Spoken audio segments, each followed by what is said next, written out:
All right, so we're back at the, well, circus slash carnival slash festival that the town is throwing in your honor. So last time we played, like a month ago or something like that, Keshar, your warlock friend, had a dark, creepy dream where you met this long, multiple hundreds of feet long, scaly, dark creature with these giant ass teeth dropping spittle all over their face. And you had some type of conversation where you believe this is the person that might give you your power, but you're not 100% sure. And then after a couple of minutes, having some just strained conversation with them, you awoke in a cold sweat, went down, tried to seduce the barkeep, who you were then joined by your compatriots, also trying to somewhat seduce the barkeep. Um, You then all heard that the town was throwing a festival in your guys' honor for saving the mayor's daughter, Sarah Fellbottom. And so you made your way out to where the festival grounds were, and you started joining in some of the games.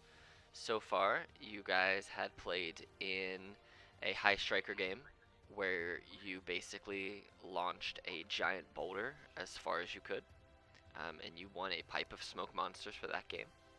You played in a Hungry Hungry Hydra game, where you had to fight a multi-headed Hydra, and you got a wand of scowls, I believe.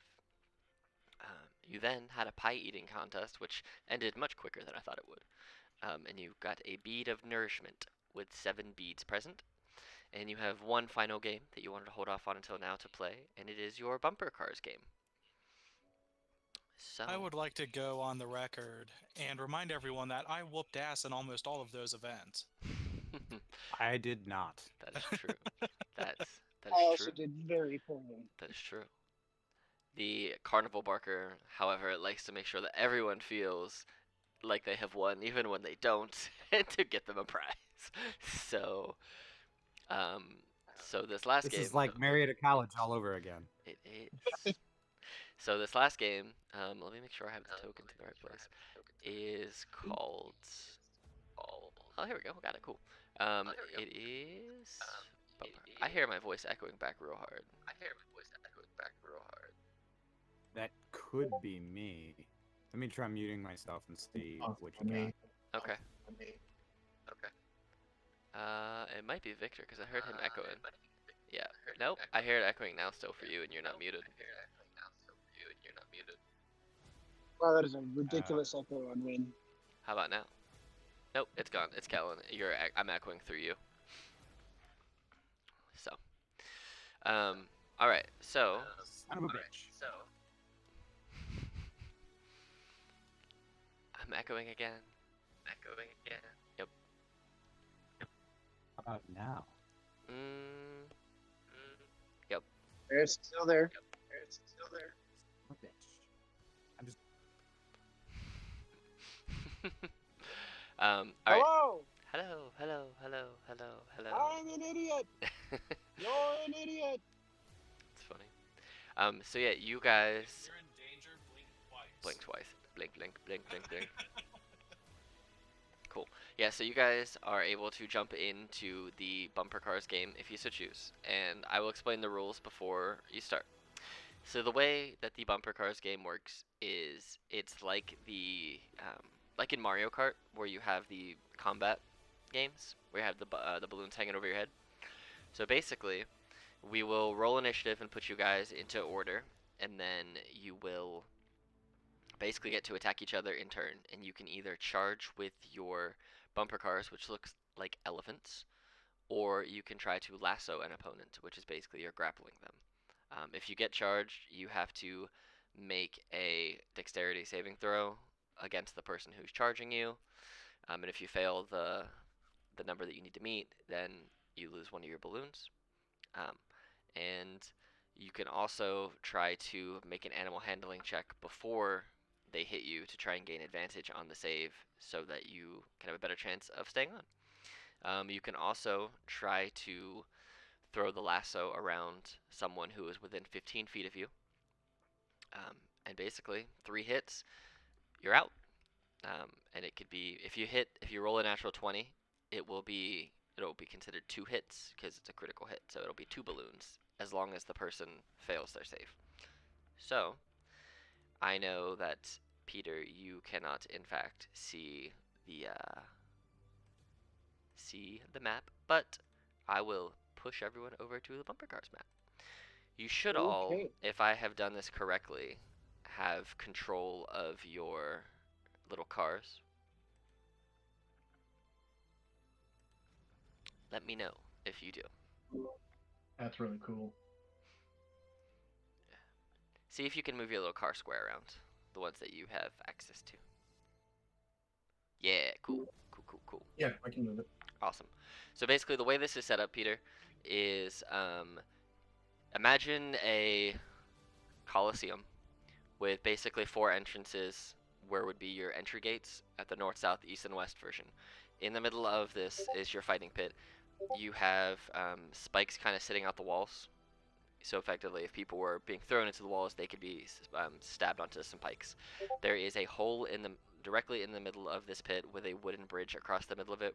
And there are some boulders, some corpses, and just other random land features like more spikes popping out. And you guys are all equidistant apart. Effectively, you have all come 5 to 10 feet in each of the gates. So you guys are all north, south, east, and west, and you, Peter, are at the northern gate. And so you effectively all are about 40 feet apart from each other.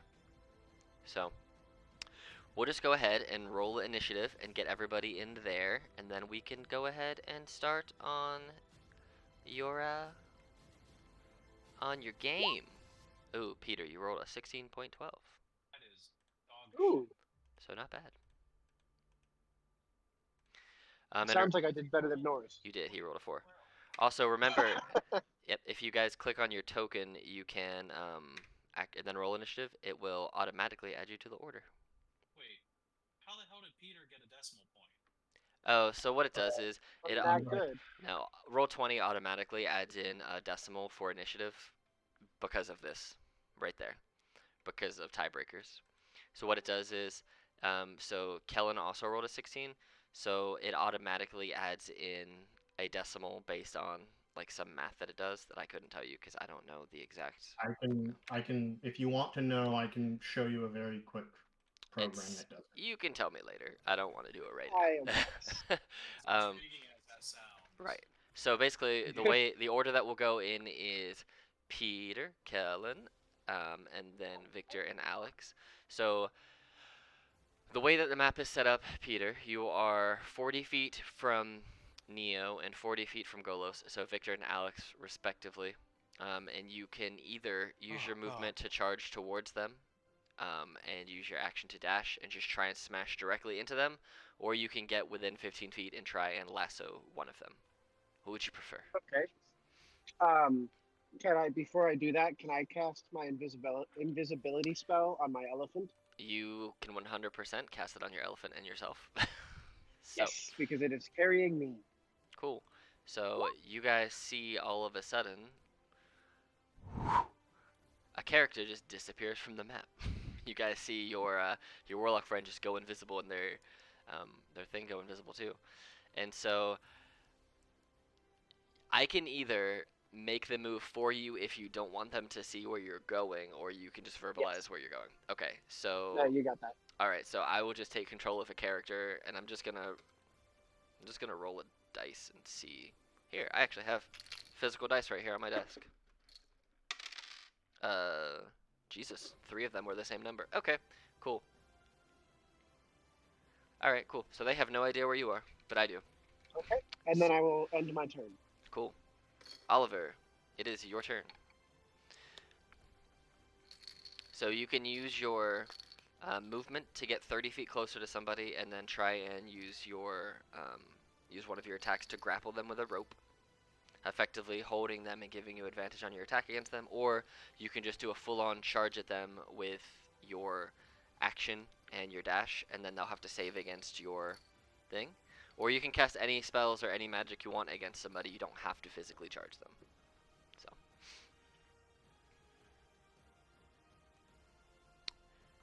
what would you like to do, Kellen? You are currently muted. Son of a bitch. I am going to try just charging at them. How do I do that? You can just grab your token and drag it to whichever direction you wish to charge. So you have 60 total feet now since you're going to use your movement and your action, and it will be 40 feet to get there. So I need you to roll. Hey, let me double check this. So your charge, and so 5, 10, 15. Victor, go ahead and roll me a dexterity saving throw of 13, please. Deck saving. Yes. You made it. So you only had to roll it once. So it's meat to beat. So you made it for 13. So he slams into you, but you don't fall off your elephant and you don't lose a balloon because you managed to resist the attack just enough that you see it start to come loose a little bit, but it doesn't pop, it doesn't break. So Oliver, your attack fails, unfortunately, and that was your turn to action and to dash there. So Neo, you just got smashed by Oliver, and you have a friend who went invisible, and you see Golos across the way. What do you want to do? All right, and then you said that we have a lasso, right? You do have a lasso that you can use for anybody within 15 feet of you. And the way that works is you basically get to you make a sleight of hand check against the other person's acrobatics. So you would roll a sleight of hand check, Oliver would roll an acrobatics check, and whoever gets the higher wins that. Okay, so I'm gonna go ahead and take the lasso and then see if I can. Now, are we lassoing the car itself and then sending the car in a specific direction? You're effectively Anything. lassoing the driver and yanking him, and when you do that, if you roll higher than your enemy, you effectively pop one of their balloons because when you rip them, it releases one of them from them. It's kind of like flag football in that way that you just rip the balloon off. Yeah. All right. Well, then I'm gonna take out the lasso and go after one of Golus's balloons. Okay. So you can't reach No, Golos. Oliver- Oliver's. Okay. Cool. Yeah. So you, Neo, give me a sleight of hand check, and Oliver, go ahead and roll an acrobatics check. Ooh, wow. So you rolled a 5, you rolled a 13. So you go to pull it and yank it, and you see that Oliver, being the strong fighter that they are, they resist the pull of your rope, and they've smashed into you. You've tried to yank the balloon off of them, and you guys are just going back and forth, but no one has the upper hand yet. You both still have 3 full balloons. Actually, here's how I'm going to remember how many balloons you all have, because if not, I will forget. Okay. I'm just going to put this little balloon tag on you, so this tells you how many balloons you have. Ooh, that's nifty. An easy way to remember Wizardry. is I always have 3. It's basically, I basically put a green little dot on people, and I found out that if you, the way that you can add that to yourself is if you click on your token and there's that little circle-y thing under it with all the shapes and symbols and stuff. If you highlight over one of the colored circles, you can just type a number 1 to 0, and it will just add it over top of your token with that number. You can use it for flight distance, like how high you are, which is real nice and convenient, but you can only do it 1 number, so you can't have like 11, you can have 1, or you can have anything else. So you guys all have 3 balloons. Golos, it is your turn. You can move. You can try and charge, or you can cast a spell, or you can do whatever you want to do. So now we're riding elephants, yes? You're basically riding animatronic elephants, yes. That's just what they look like for flavor perspective, but they're like you're driving bumper cars, but they're elephants. Are you gonna channel your inner Hannibal Lecter? No, if it was an actual like animal elephant, I was just gonna toll the dead and then walk over and pop your balloons. So you can roll. Here's the thing: you can roll Toll the Dead on the. It would so if you roll an attack against Neo or Oliver or Kaishar, they would and it's a save. They would roll the save from their character because all of the animals are effectively machines. They just look like elephants. So you can do that. You can totally cast a spell on them and try and pop a balloon that way. That's perfectly reasonable. You can use swords. You can use weapons. You can use spells. You can use your ropes. You can ram into them. You can literally do anything that could provoke damage in some way. So. Let me see here. It's basically PvP with bumper cars. So bumper cars. You know, I think I'm just gonna sit where I am and cast Guiding Bolt. Oh Jesus! And all of your spells and everything will reset after this game, so you know, just so everyone knows. So, 80. Who you casting it at? Yeah, it doesn't matter. Whoever it hits. Well, you gotta pick one first, because they have different Um, armor classes. let's see. Who is this one? Oliver, that is Khaled. That's Oliver, and then that's Neo. Yep. Been a while. So, You know, I'll do Neo. I'll give Oliver a break. okay. Neo, does a 14 hit? Your armor class. 14 hit. 14 does not hit. Okay, so you see Golos as you throw this guiding bolt, and just as Neo tries to lasso Oliver and pull back, since Oliver just kind of brushed it off, Neo has just got the momentum of yanking, just pulling them back a little far, and you see the guiding bolt right across the face of them. Do you wish to move anywhere with your movement on your elephant car? Moving right here. Exit. What's the range? Is it 40? It's just whatever your standard movement speed is. So probably 30. I will stay where I am. Okay.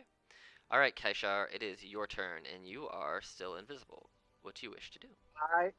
You can move me secretly again, Okay. and I won't. I can't attack, or I'm not going to attack. Okay. Um. Okay. Cool. Alrighty. Oliver, it is your turn.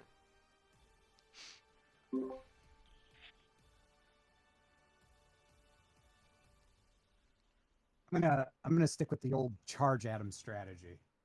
Okay. Well, you're right there, so you can just go ahead and roll with your longsword as the attack if you want, and that'll be your charge roll. If you want to do it that way, or you can back up and slam into him. Well, Either I one's don't- way. So I just hit attack. Yeah, if you want to do it with just base, if you want to charge into him, you can drive backwards and slam into him. But with a 14, I know that's gonna miss because a 14 just missed. So Kind of a bitch. Neo is just dodge. Neo is actually, like his namesake, just dodging out the way of all attacks. You know, Do you wish to move anywhere, Oliver? Or do you just want to stay in the face of Neo? come at me, bro.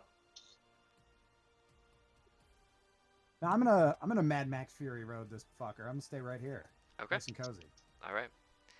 Neo, you've just had Oliver charge into you. You failed to grapple them. They swung their sword at you to charge you again, and you see a guiding bolt, a blackish purplish guiding bolt, come from Golos. What do you want to do? Yeah. Well, first I have an internal monologue of, okay, well, looks like shit's gotten real. And secondly, I want to amend my previous statement about the elephants. It's not Hannibal Lecter. Hannibal Lecter is the movie star in Silence of the Lambs. It was actually Hannibal Barca, who was the Carthaginian leader who led his elephants over the Alps into Rome. Anyways, so I'm going to attack We with play this to relax, bud. Nerd. accent. That's funny. Is spouting off facts not relaxing? Who are you wishing to attack? So I'm gonna go, seeing that, Oliver Guardsman is like, full on charging at me. I'm gonna go after one of his balloons with my longsword. Okay, go ahead and roll attack. That's gonna miss. It's a natural one. You go to swing at his longsword, and you actually miss, and you come down on your own elephant. And you know when you hit your funny bone and your whole arm goes numb for like 5 minutes? That's basically what you do. Like you slam the metal of your sword into your elephant car at such a weird angle that it kind of shakes. You tweaks your wrist, and you feel that's like that pulse all the way up your arm, and your arm kind of tingles and goes numb for a quick minute. This is what I get for being a nerd. Do you want to move anywhere, or do you just want to stay there? Shouldn't have studied history so much, you fucker. How much? I got 30 feet of movement, right? Yes, sir. I think you can still bash too. Yeah, you could move 15 feet and charge 15 feet and still try to hit them if you really wanted to try and charge. It'll obviously not be that hard of a save to beat because you don't move that far, but you can certainly try. Nah, I'm just gonna move back. Okay. Cool. Golos, it is your turn. You just see people swinging swords at each other and misses. Your guiding bolt missed. One of your friends who was there is still invisible. You have no idea. What are you gonna do? I think what I want to do is cast Sacred Flame. Okay. On who? That would be on, I guess, Oliver, if he's the one right here. Yep. Okay. Can you not see the character names? No. Oh, that's probably why. Here, let's do this. You can at least I can only see mine. Actually, that's a lie. I move first and then I cast it. Okay, you can totally do that. There you go. I think I just... Can you see the names now? I think I just forgot to click. Yes. Okay, cool. Yeah. Yeah, I just forgot to click the other thing I needed to click because it's been a while since I put this map together. So, all right, cool. So you're still casting on Oliver. Oliver, go ahead and make a DC 13 Dexterity saving throw, please.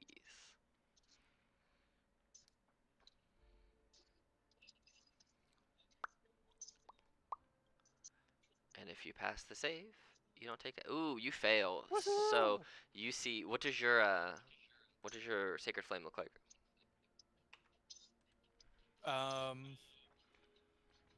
Just a fancier firebolt. Okay. So you see this pillar of fiery energy come down above Wait, what do you mean? What do you mean fancier? Does it like have a goatee? What, like, It's a gourmet fireball. No, it's just holding up its pinky while it's, ramming it in your ass. I mean...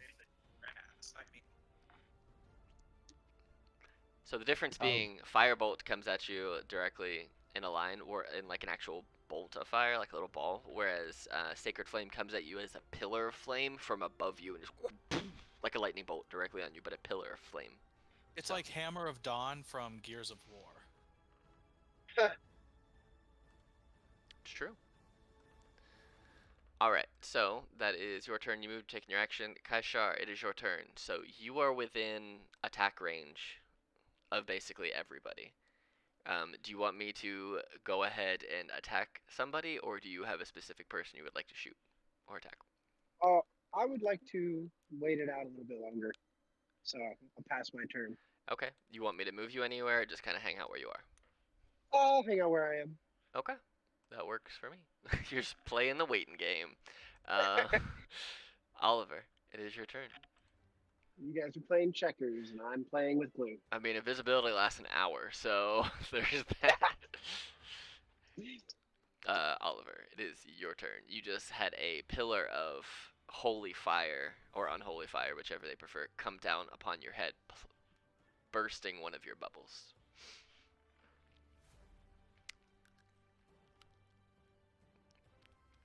What you want to do? And which one was it that got me? Golos. Yeah. All right. Can I get to him? Let me see. Yep, you can. You can use your movement and your action to charge right at him. Charge him. Okay, so that is a... I'm still echoing off of you, by the way. Yeah, sorry, I'm unmuted. 5 to 10, 10, so that's 5, 10, 15, 20, 25. So, Alex, make me a DC 15 dexterity saving throw, please. Because he's charging right at you. 11, you fail. And Oliver, you charge in and you hit him so hard that one of the, just like in Mario Kart, he does the spinny thing and one of the balloons unleashes and explodes with a little bit of magical explosion. And now you are right up in his face. Neo, it is your turn. Alrighty then. I'd like to avoid getting hit with this holy fire that's coming out of the sky. Oh, did I move myself? That's my fault. But I am going to move first. But I'm going to move here. Okay. And then attack with.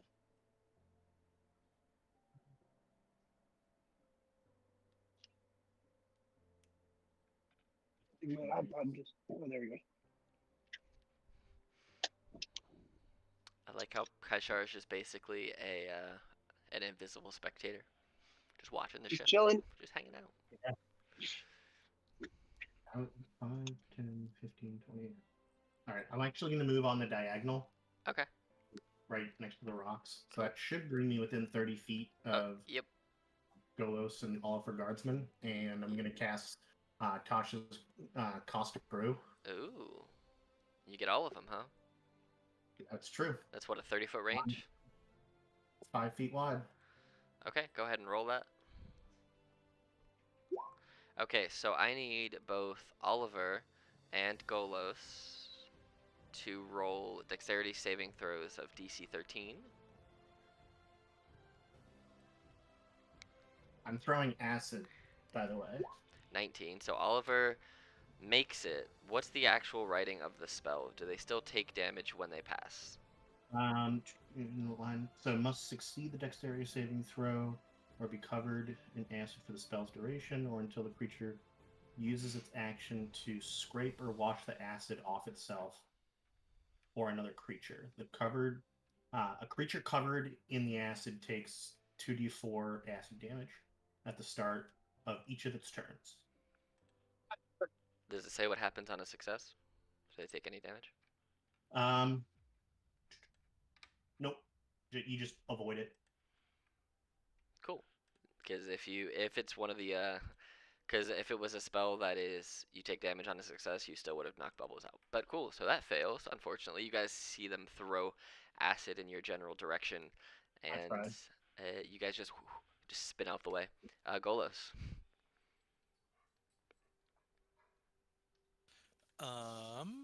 I will. If we're aiming at a balloon, can we bend the rules on spells if it would go through it, or are we going to treat it like an actual enemy type deal? What specifically are you trying to do? Like, basically any spell I have is within range to hit both of these guys, especially if they're in a straight line. Mm-hmm. So, would you stop it at Oliver or hit Neo too? It depends what the spell is. If the spell is a single target, then it would only hit whichever one of the people you want it to hit. But if it's like Tasha's Caustic Brew hits everything within a 30-foot line, so if it's something like that, then it would hit everything in a 30-foot line. But if it's like Fire Bolt, it's only going to hit one because it's just a single target attack, and you just get to pick who you'd want it to attack. So what's the spell that you're trying to use? Probably Guiding Bolt. Okay, yeah, you can. I'm not going to apply spell disadvantage within melee range to this because that's kind of unfair. So normally, if you're within melee range and you cast a ranged spell, it's at disadvantage. But here, I'm not going to apply that rule. So you can attack whichever of the two you want, just as a regular attack. Okay. Well, let's see then.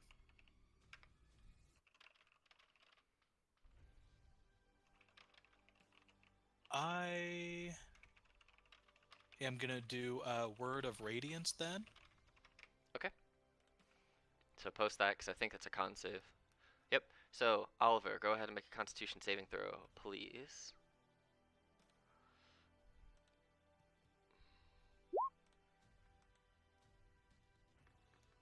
Okay.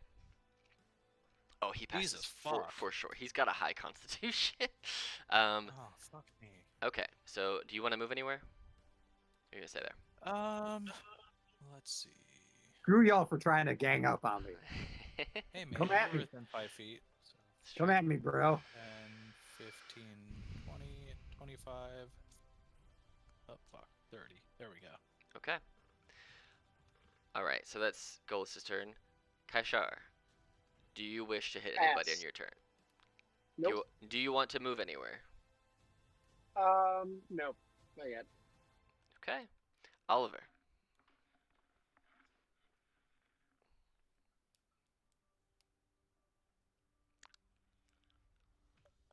If it ain't broke, don't fix it. I'm going straight for Goose again.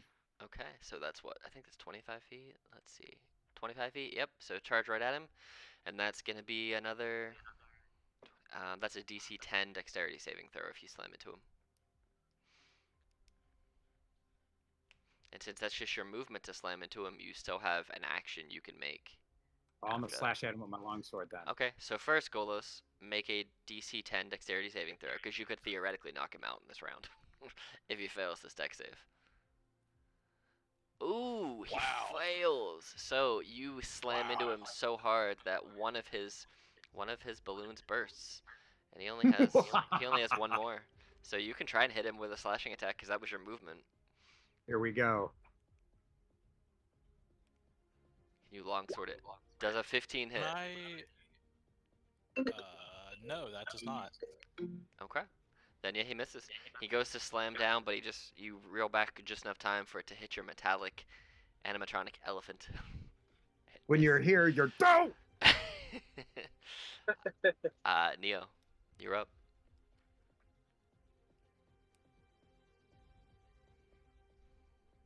All right. All right. Well, seeing Oliver Guardsman and Golis going at it, then what I'm going to do is Let's get it on. send a. I can send a firebolt over to Golos. You can, for sure. 24 hits. I don't even have to ask because I know it's gonna hit. Unless you have a way to get your AC up to 25, Golos. You don't. Okay. As you send this firebolt over, you see it. It streaks and it finds its target in this bubble, and it almost hits the thread of the bubble and travels up like a hot air balloon, goes inside of the balloon, and you see this balloon expand, expand, expand. It's just filling with hot air, and it explodes. Golos, you have the old spinneroony when you get hit, and you feel yourself become kind of hazy for a second, and your elephant is magically levitated up, and you were put do over here. a quick free action just for shits and giggles? Depends what the action is. Can I do a quick thaumaturgy to turn my last balloon into a bunny? Sure. Nice. Absolutely can. I basically just wasn't gonna let you do an attack, so you could do anything else. All right, so you Golos are out, so I put you up in the stands. So now you're watching from the stands. So your turn, you can yell something absurd on your turn if you want, but you can't do anything that would damage the players or affect the field in any way. But you can just like be that obnoxious crowd member if you want. So I thought this was America. That's right. Kaishar, you see Golos get all three of their balloons popped. You see Oliver with 2 balloons and Neo still with 3. Is there anything specific you wish to do on your turn? Just be within striking distance of the path. You are within striking distance of both of them. Cool. Then pass. Okay. So you're just hanging out. Cool. Hey, bro. Oliver, you only see one other enemy left on the field. And he just took out your enemy for you. He robbed you of the ability to say when you're here, your family. Well, I don't know about you, but that sounds to me like he deserves being charged at. All right. Let's see how many feet away you are. You are 40 feet away. So that is 8. So go ahead and roll me a DC 13 dexterity saving throw, please. And Good. so this takes your action because you have to go a little further. So if you wanted to, you could move. That's 40, you get 60. So if you want to move 10 feet back and then charge a whole 50 feet so you can make the most use of everything, I'll totally let you do that since you're not going to get an action because you have to dash. You want to do it that way? So it's harder? Yeah, sure. Okay. I get that makes sense. Yes. Cool. So it's a DC 15 save now, Neo.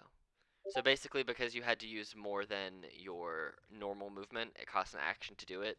But since you have to do that, you can't attack with a sword. You get more movement. I figured, why not charge him from a little further away and do potentially more damage. So, go ahead and roll a dex save of DC 15, please. Neo. All right. DC. Oh. Get this going. Boom. Oh, that's a bummer. Well, then you fail. You get hit so hard that you just, in a flash from your firebolt smashing into Golos, you see Oliver kind of back up real quick and charge at you and just destroy one of your balloons. He is a man on a mission. You seem to rob him of his bloody marinara dipped stick. Neo, it is your turn. Oh, that's beautiful.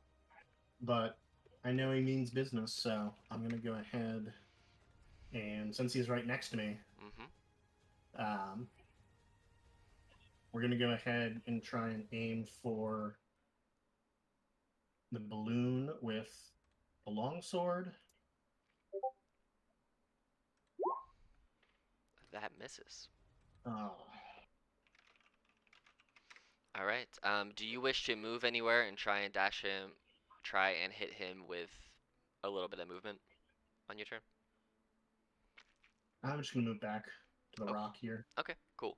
You just see myself just one-handing this elephant bumper car, just swinging a great sword, not really knowing what I'm doing. All right, Golos. Anything you wish to yell from the audience? No, but can we treat it like gulag? Can I like throw coins or something? You can throw stuff into the. I mean, you won't reach them, but yeah, you can throw stuff down in there. It's fine. I'm going to take whatever I can find, like little pebbles, and as soon as they get launched into the playing arena, I turn them into rabbits. How do you turn them into rabbits? Thaumaturgy. I don't think thaumaturgy does that. I think it can make Can things. it for this? No, that has to be minor illusion. You can make it sound Damn. like a rabbit, or smell like a rabbit, or I'd say sure, it can glow if you really want it to glow. Can I turn it into rabbit poop? You know what? It stinks like rabbit poop. It's a rock. Sure, it's probably a pellet.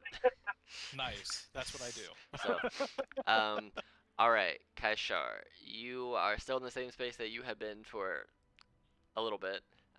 Do you wish to attack either of these two? What's the balloon status? Still 2 and 1? Still 2 and 2. 2 and 2. Alright, as long I'm still in striking distance? Yeah. I will pass. Okay. Oliver. Play that long game.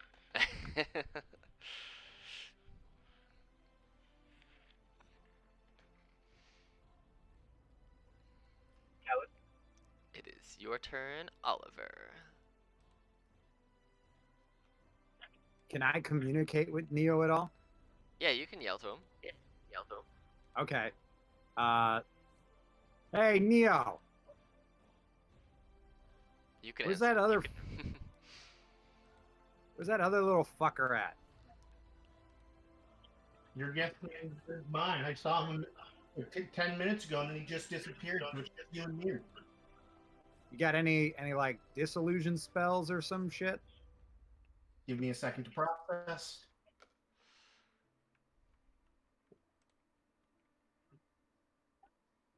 Ah, I may have found something within my internal databases. I can McCullough moves truce on this next move. You want to use that thing? Look for him. I can do that. All right. I'm gonna stay right where I am. Okay. You can totally do that, and you're gonna just pass your turn, effectively. Okay. Neo. Yes. All right, so I'm going to cast detect magic.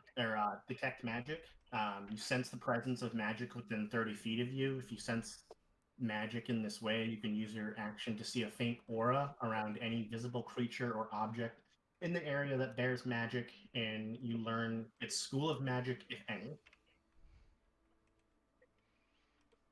Okay. So you should be able to see in the aura that is your detect magic. That is how far it goes. So, in the range of your detect magic, you obviously detect yourself with the magical items you have on yourself. You detect the Wand of Scowls and any other magical items that Oliver has on themselves. But that's it. You don't detect anybody else. And I will tell you, the reason you don't detect it is because, based on the placement, he legitimately is not in that circle.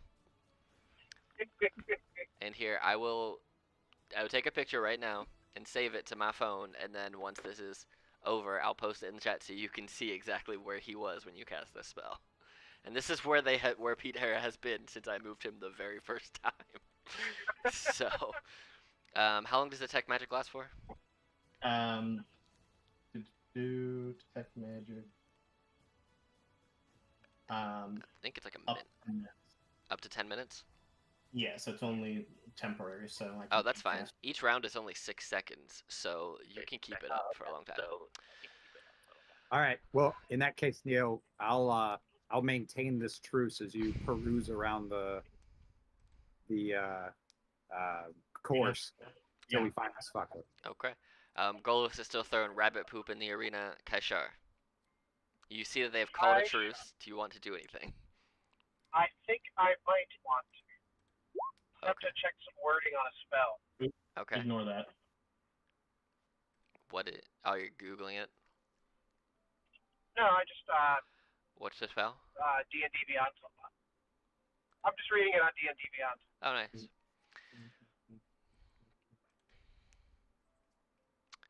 I like it, I like it, I like it.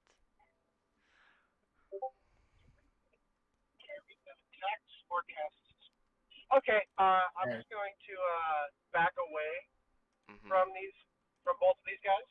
Okay. I don't know, yeah, a safe extent. I'll move you back as far as you can move with your movement. Alrighty.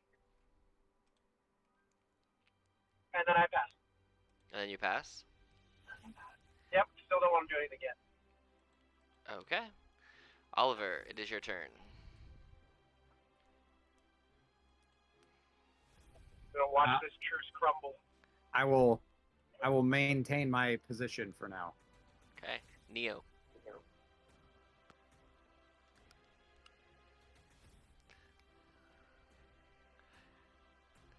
Alright. And then that should hop it over to me, right? It is your turn, yep. Alright, so I'm going to go ahead and go on the diagonal. 5, 10, 15, 20, 25, 30. Be able to go here. Okay. You detect the same stuff as before. Alright, well. Oh! I'm not getting anything, Oliver, so this is just going to be a game of, you know, when I find them, we find them. But just be ready when we do. Okay. Kaishar. Okay, so in normal attacks, you could do a spell and a melee move, one or the other. You can do one or the other, unless the spell is a specific, it'll tell you if you can do both. Okay, in that case, who's the closest person to me? Oliver is the closest to you. Who are within striking distance of a charge? 10, 15, 20, 25, 30, 15, 20. You will use the entirety of your movement and your action to double your speed to get there. And that will be all you'll be able to do. But you'll do a full charge to use all of that available, both of those actions to get there. Move me within striking distance, but still outside the range, please. So. And then I'll pass my. Okay. Sorry, what? I was gonna say, you know you have a spell that reaches 120 feet, right? I do, but then I become busy. That is true. So I can either keep you where you are. So when you say striking distance, do you mean within like one movement distance, or do you mean within range to be able to charge and do an action? Okay, 2, 3, 4, 5, 6. Okay. I will get you positioned in there. Make sure this is right. 1, 2, 3, 4, 5, 6.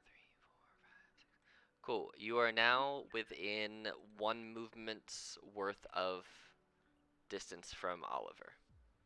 Okay.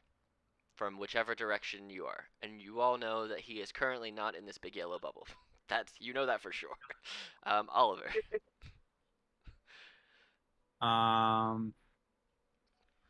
I'm going to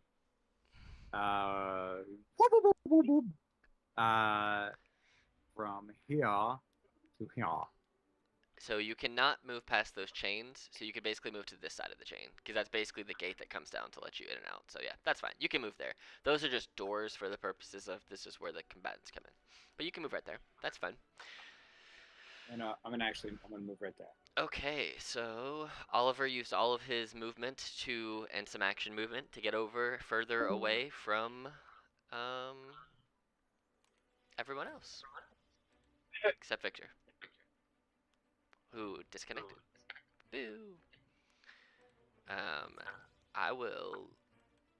Well, I don't know if Victor's what happened with that, but we can just skip his turn for now and come back to it.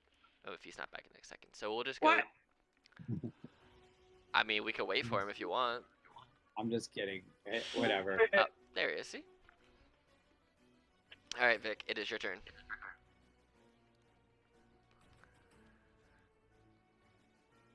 Maybe.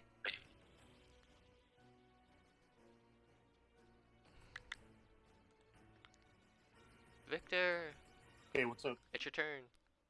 All right, sorry, I had to. The desktop app threw a internal error, and I needed to deal with that. Sorry. That's what happens when you're part robot. Okay. We're gonna go 30 feet. South.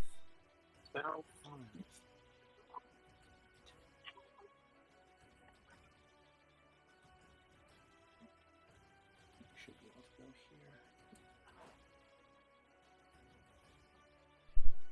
You still detect the same things as you've been detecting. That sounds about right.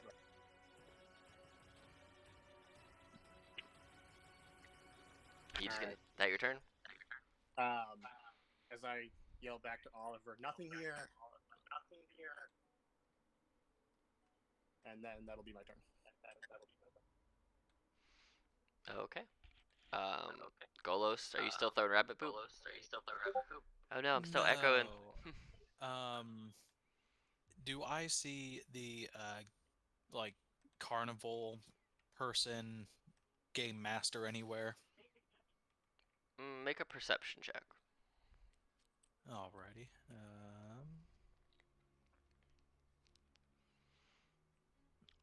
Also, what item did you guys get? Who have won yet? Who has the pipe of smoke monsters from the rock game? That was Alex. That's me. I have that, and then like a sustenance bead or whatever. Did you win the pie game too?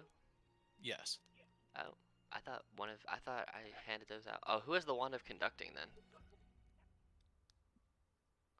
Somebody does. You guys. I don't think I have anything. Okay, so Victor must have the wand of conducting. 14. You think you hear him, but you can't quite place him. I'm just gonna shout, "Hey, let's make this more interesting." And he looks over at you. How? Make the invisible one seen again, and make the other two invisible. He just looks. He goes, "That'd be cheating." No, and he just laughs at you. He goes, "I'm sorry you lost, but you can't win every game." Make all of them half invisible. Jesus, that'd be funny. That's like being half pregnant. That is true. It's like being. That's like being half a virgin. Ooh. That's why God made the back door. Ooh. Gross. All I'm saying is, if God was a city planner, he wouldn't put a playground next to a sewage facility. Gross. But anyway, So that's your turn. Kaishar, you still have people within. You don't have anyone within movement distance now, but you can cast spells at them if you want to. Damn it. Okay. Let's ruining my plan by moving around so much. Mm-hmm. Jerks. Okay. Let's let me move within striking distance of Oliver, whatever, the breadstick seller. Okay.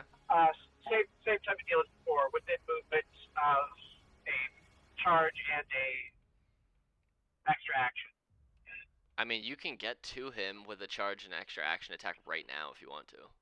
Oh, let's do that. Yeah. Okay. Okay. So I charge him. So you charge him with a full 60 feet of everything you need, and so you get smashed into the wall by this invisible force, Oliver, and you see Kaishar appear right in front of you.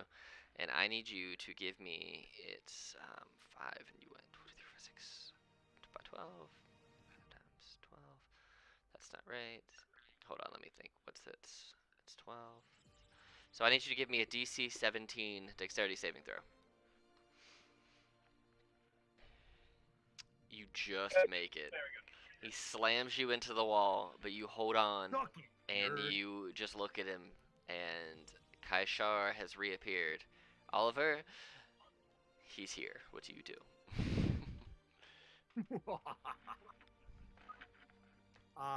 Can I charge him and hit him with an attack? Yeah, so you could basically go 5, 10, 15, 5, Didn't 10. I have an extra action still? So it took your action to dash there. So it took your movement and your action to double your movement to get there. So it took your whole turn to dash Okay. there. Yep. So, That's what I was trying to avoid. But oh, yeah, there was going to be, I think with the way they were moving, I don't think there was ever going to be a way that you were going to be able to not have to do that. Other than casting a spell from really far away. But yeah, Oliver, you can basically move 15 feet away and then charge him at 15 feet, which would mean that he has to make a dexterity saving throw of 8. And then I can still attack from there. Yes, because all you're using is your movement to do it. So Okay. he rolled a Yeah. 5, which means he fails. Sorry, Peter. I rolled bad. I want to cast Hellish Rebuke Oh, because I took damage. you can do that. So I need you, Oliver, to public. I need you to go ahead and make a dexterity saving throw of 13, a 4. So you fail, and then all of a sudden, as you slam into him, it's almost like your engine just like backfires and just catches you on fire and explodes one of the balloons in your face. If just so you know what the damage roll on it was, Pete, it was 14 damage. But you have now used both of your full spell slots. So, Oliver, it is your turn. You still have your action. That was just his reaction to getting slammed. So you can try and hit him Gotcha. if you want. Yep. I would like to try to hit him. Okay. But speaking of, can I do my any bonus action here?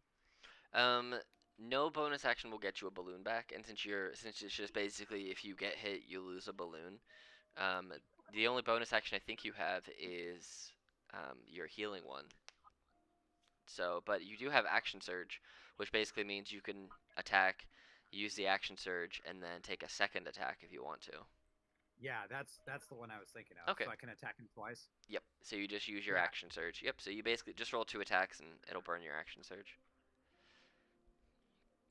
So let's see. A 16 is going to hit, and the 7 does not hit. So you take him down. You slash out 1 balloon after slamming him for 1. So you've used your action surge. You use your movement. You use your action.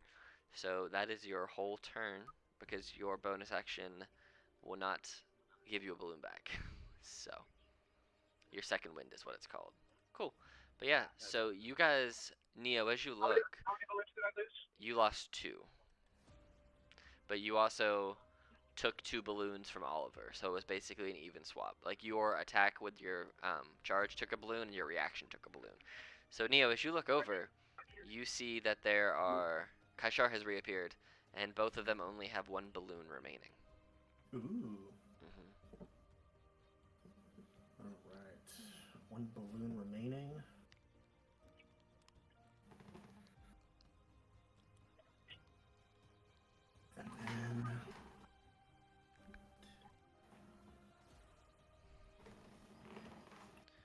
I should be able to move right Yep. there, right? In front of them, Yes. right in the line? Yes, you can.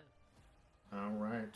And then I'm going to go ahead and hopefully just going on probability here. Do Josh's Caustic Brew. Okay, you could effectively win this right now. I could. All right, so they need to make what, dexterity saving throws? Yep. All right, so go ahead and make a DC 13 dex save for me, Oliver. Uh-oh. Damn. So Oliver's balloon gets covered in acid and is destroyed. Same with Kaishar. You roll up on them while they're fighting each other and pull just the sneaky move, throw acid at the back of Kaishar, and you pop both of their balloons simultaneously, and you end up the victor. Ironically, victor is the victor. So as this game finishes, you hear a massive round of applause come from all around you. And the game master floats down and says to you, I present to you for winning this game, the Orb of Direction, which I will add it into your inventory for you, so that you have it. Orb of Direction. Peter, did you win any of the games last time? I can't remember. I did not. Okay. So we'll do this then. I'll give you the Wand of Conducting. That way everybody has something fun. So you'll get the Wand of Conducting, and Fucking millennials, their participation trophy. Right. Just because everyone should have a fun little item. So you have the Orb of Direction, which basically means you always know where north is, as long as you're on this plane. So as you guys, as that game is completed, I'll take you back to the carnival page so I don't have to look at those anymore.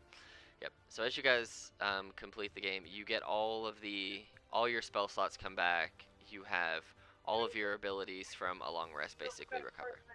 So you got that. Oliver, you have your action search back. You have all that jazz back.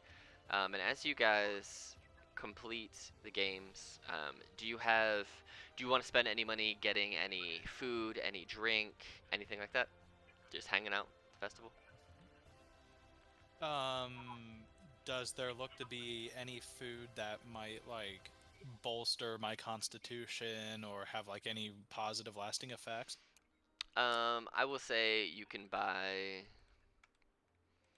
We'll say you can buy like magical honey buns, and that will give you a D6 worth of temporary hit points every time you eat them, and you could probably buy like 4 or 5.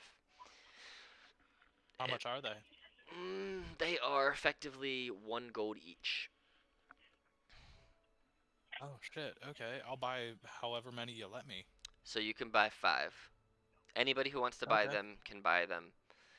So basically the way that temporary hit points work is you can never double or triple. You cannot stack temporary hit points, but as a bonus action to eat the honey bun, you can roll a d6 and you get that many temporary hit points. And then once those disappear, those are basically on top of your hit points. So if you get like 5 and you have 20 hit points total, you now have 25 hit points and your temporary go away first.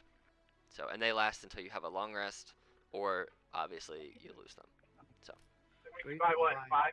you can buy 5 if you want to. I'll buy 5. Okay. Where cool. can I put those, Win? So if you click on equipment in your sheet, and then you click on the manage equipment button, there's a little thing that says custom item.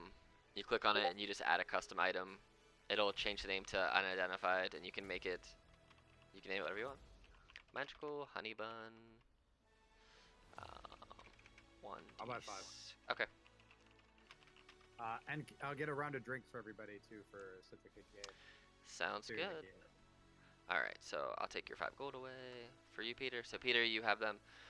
So I'll just remind me that you guys all have 5, and then you can basically, I should probably write use bonus action to use. Alright, cool. Magical honey bun. points. Yep, and it's 1d6 temporary hit points. Bonus action What to I use call my girlfriend. magical honey bun. That's a good thing to call your girlfriend. Actually, I'm sure she appreciates it. So, as you guys, well, this is very victorious music for getting honey buns. I like it. All right, so we're gonna do this now.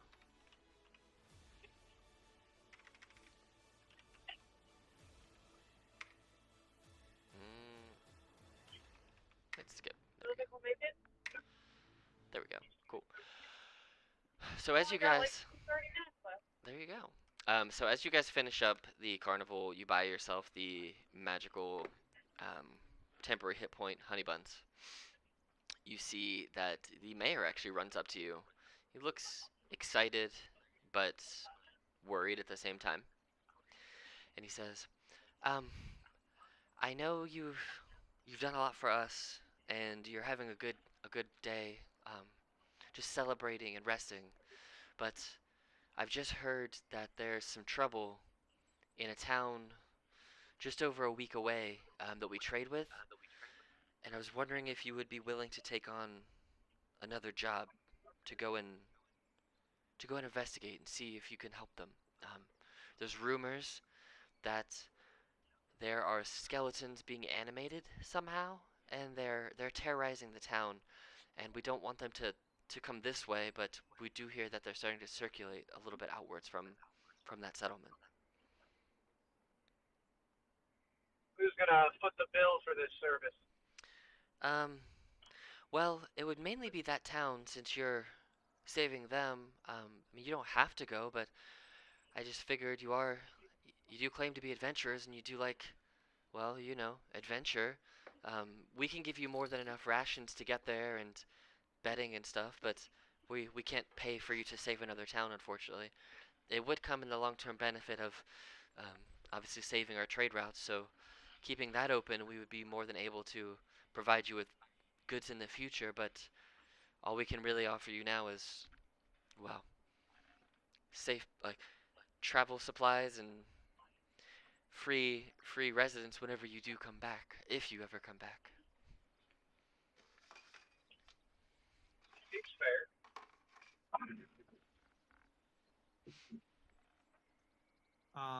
Can I roll?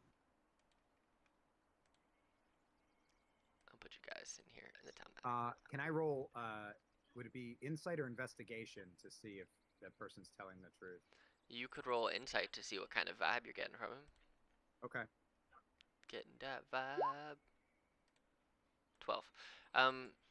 He seems to be telling the truth as far as you're aware. It seems like he came to you.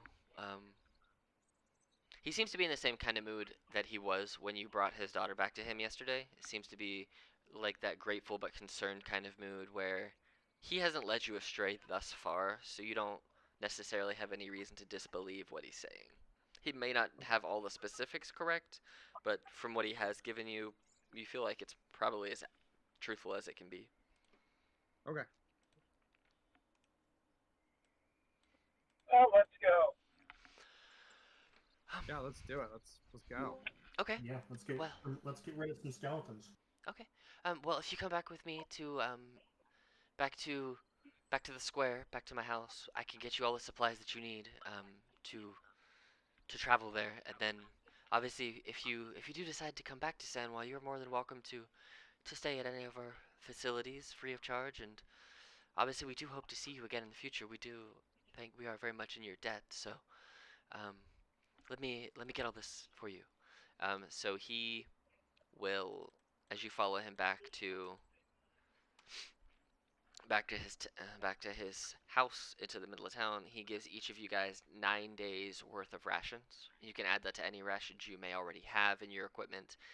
If you don't have any rations, which I think all of you do, you can add those. So he gives you 9 days of a combination of like dried beef jerky and trail mixes and enough water to make it there. But just from being around this region before that there are rivers aplenty that you can drink from, and you can always hunt too and look for food that way. You don't have to eat rations. You can always hunt for different food, find better foods that is tastier and doesn't taste quite as bad as what you are eating. All right, so let me grab y'all's tokens here, put them on the right page. So you guys are going to. I'm actually gonna do this. So, oh wait, did I make this? I think I made this map too dark. So, bam. So you guys take off. Yep. There you go. You should be able to see the map now, right? I can't see it anywhere. Well, you're right. You can't see the map anywhere. So you guys take off, heading east. He kind of points you in the direction, and he tells you that the name of the town that you're looking for is Cardindead. I will post it in chat for you. It is that, and he tells you it's 9 days away. You just travel east. You can typically stay the on the main on the main trail. It is a well-traveled road. Like he was telling you, this is one of their major trading partners where they get this. They send fish and other fish goods that way. They send lumber and whatnot into Cardindead, and they receive things like animal furs and pelts and other farming produce back, since that's what Cardindead are known for. They are more of the standard farming village, whereas Sanwa is more of that fishing and lumbering village. So they're good trading partners to make sure that each town is able to obviously maintain their own livelihoods.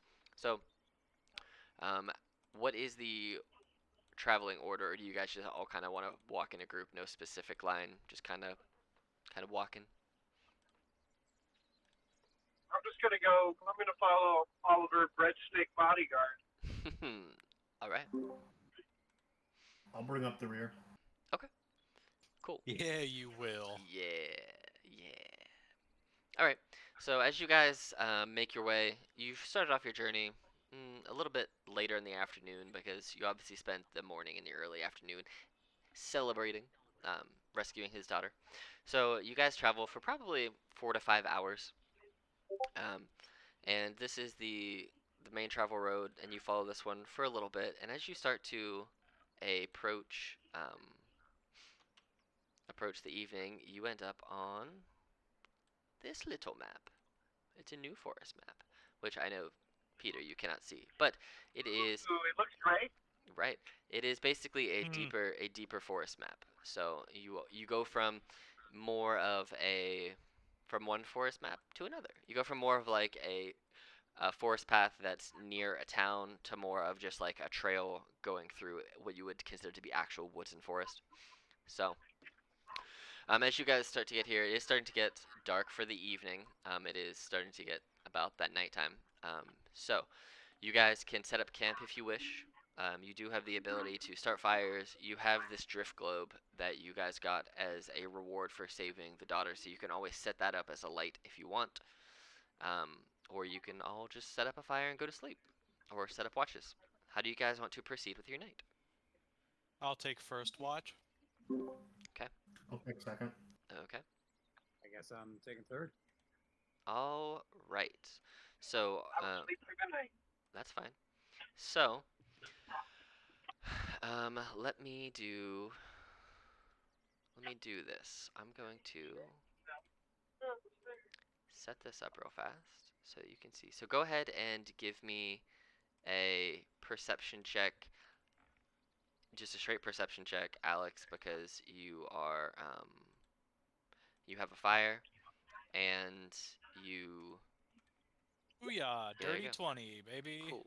So I'm assuming you have this drift globe also going too. So you guys should see. This is basically gonna act as your fire too. So Can we move it? yeah, you can move it. You should be able to move it because you have. Oh, that's dope as fuck! It even does the light. Oh, that's so cool. Mhm. Okay, sorry.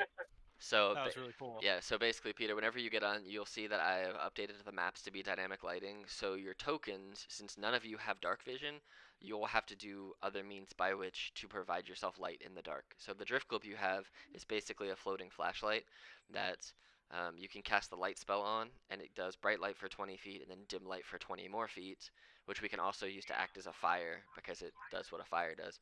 But you also, remember, Alex, have the ability to cast the daylight spell through it. basically lighting up a huge space around you. So, Nice.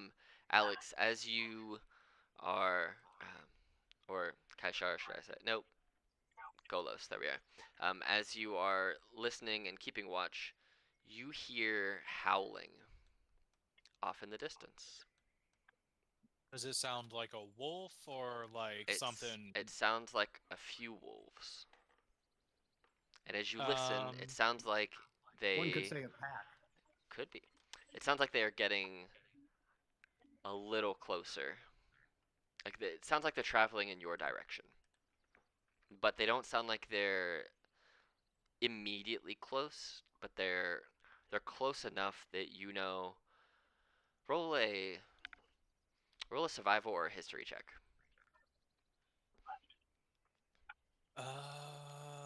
That's gonna be a survival check, good buddy. Okay. Dirty 20. So Woohoo! you know that wolves' howls can typically be heard a mile or more away. So you know that they are probably within a couple mile radius from you. And as you listen and they howl more throughout your watch, they seem to be getting a little closer with every howl.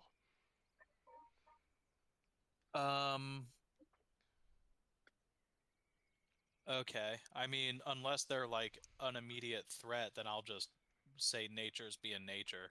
Okay, cool. Yeah, they don't.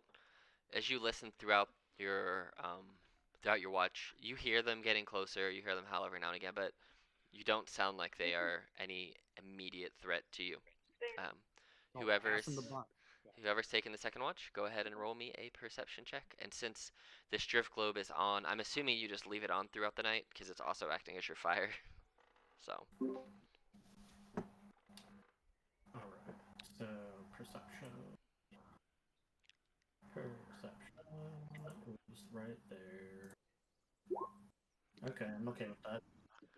So with a 12, you hear the wolves growing ever louder.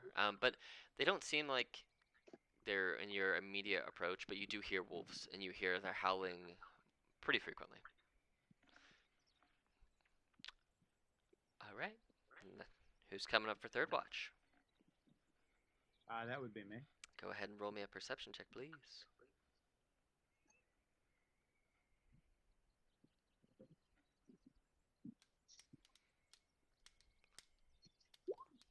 Okay, cool. You all passed what you needed to pass. So, right. So Oliver, as you have been told by Neo that there were wolves, and you listen, you hear them, but you hear their, you hear them, you hear their howling, over here. and then you hear them getting closer, and all of a sudden you hear like almost like dogs rushing towards you. You hear panting and you hear footsteps, and then you see them. You see dire wolves. You see a wolf and two other wolves really close. I need everybody to go ahead and roll initiative. We're gonna fight some wolves. And because this is too calm of music to fight wolves in,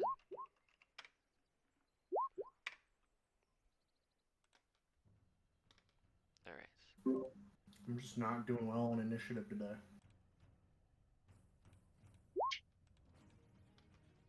Alright.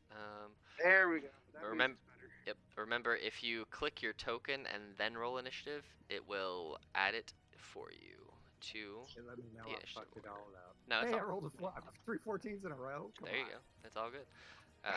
Golos, you roll me initiative, Golos.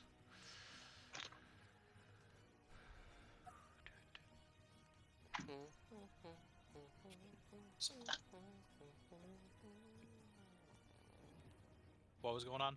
Roll initiative. You were fighting wolves. Damn. You are awake though. You guys all passed the minimum needed perception to Hey! not be Too bad I just wasted that 20. to not be surprised. So.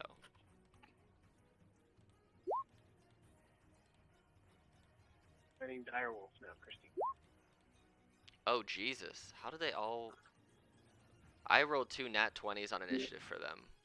What is going on? These wolves are rolling really well, apparently. Those are going to be the only nat 20s I roll for the day, I bet. That's where it's going to be.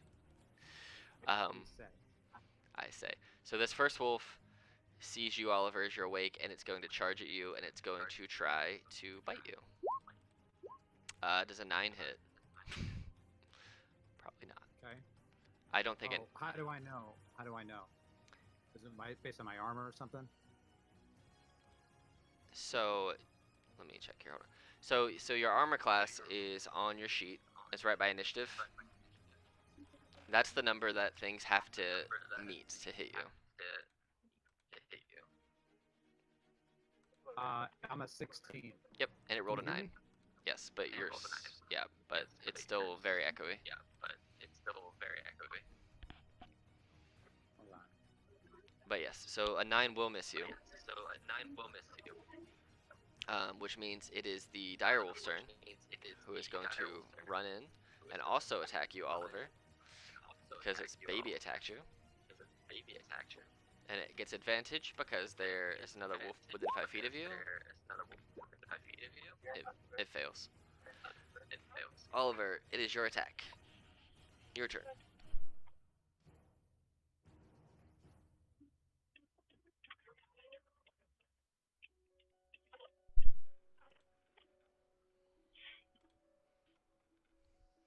It's really confusing having Oliver and Oliver characters who are not the same person. Wait, sorry, I'm done. Oliver, it is your turn. You just had a wolf and a direwolf try to attack you, but both of them missed. What do you want to do?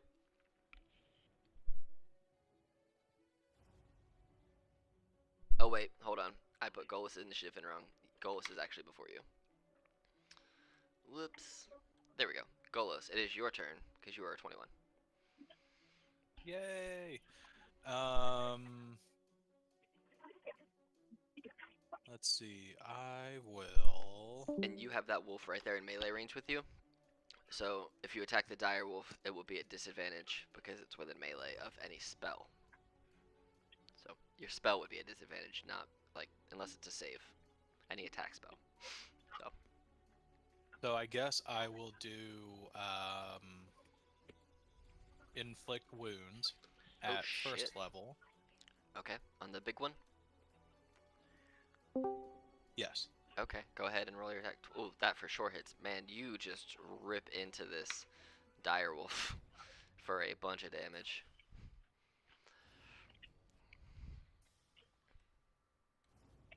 All right. Anything else you want to do on your turn? Nah, that'll be it. Okay. Now it's your turn, Oliver. I had the order wrong. You're still very, very quiet. Mm-hmm. Still super quiet.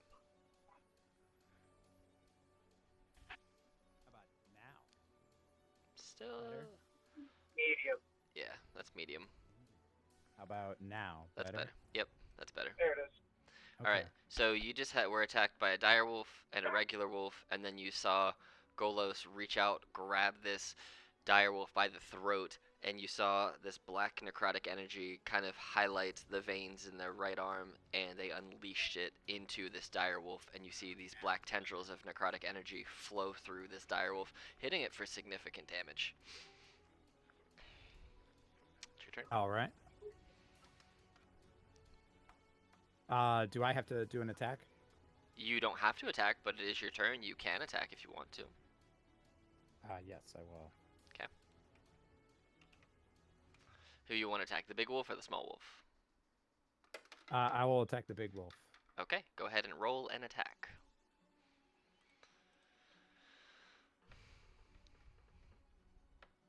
Seven will unfortunately miss.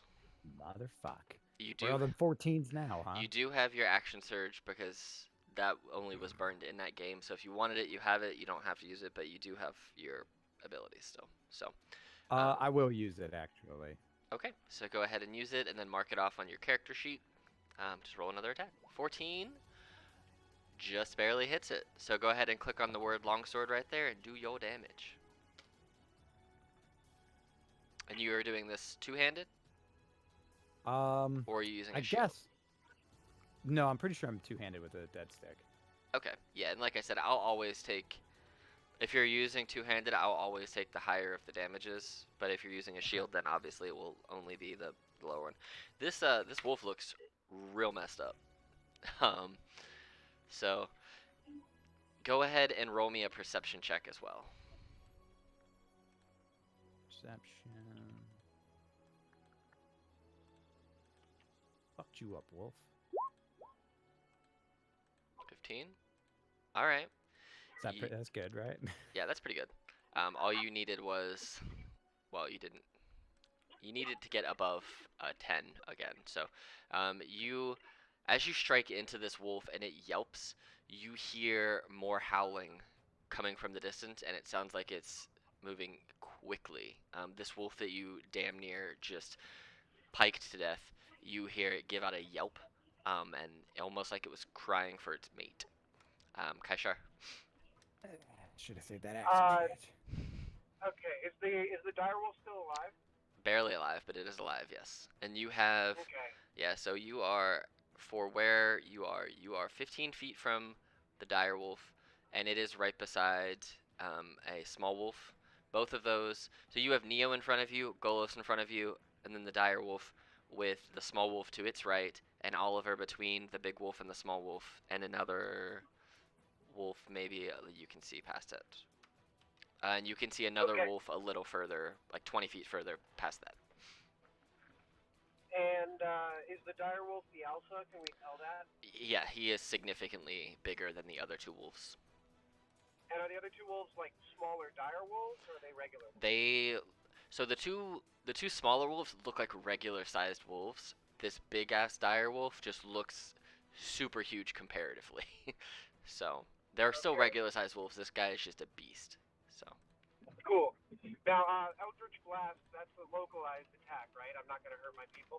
Correct. It is a single target attack. Alright, I'm going to aim for the head of the direwolf, the big baddie. Try to finish it off. Absolutely. I will roll that for you here and see what you get. Oops, hold on. Boom, boom. There we go. Eldritch Blast. You rolled an 11 for 2 damage, which unfortunately misses. Woo! Do you wish to move anywhere on your turn, or do anything else on your turn? Yeah, am I far away from Victor's character? You are standing immediately behind them. Oh, cool. I want to cast invisibility on Victor. Okay. So Victor, here's what I'll do so that you can still see your character. I am going to put this little... It's gonna be this one. You have actually I'll put a dot over you. So you now have this little blue dot. It means you're invisible. Okay. You are invisible until you take an action, I believe. Here, I'll just post the spell. Until he attacks someone.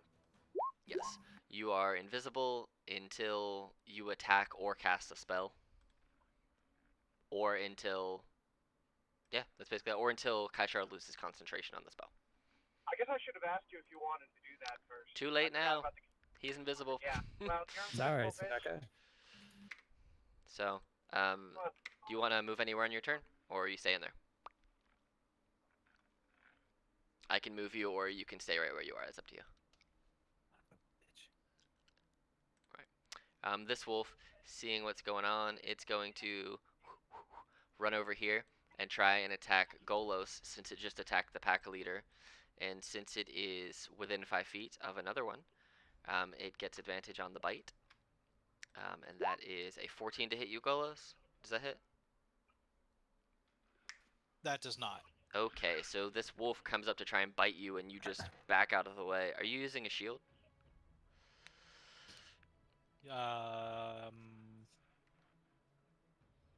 If you're not, Let me see. fine. You basically dodge out the way just enough that its bite misses you. Neo. I am, yeah. Yeah, you put up your shield and bash it, and it blocks it out the way from you. Neo, you are invisible, and you are up. All right.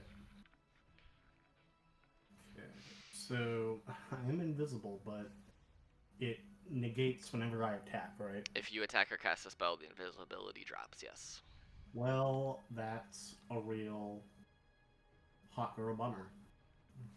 Mm-hmm. Um, You can always reposition yourself and go somewhere else. I know. That's what I was gonna do originally. So, Kaishar's assist with the invisibility comes in handy.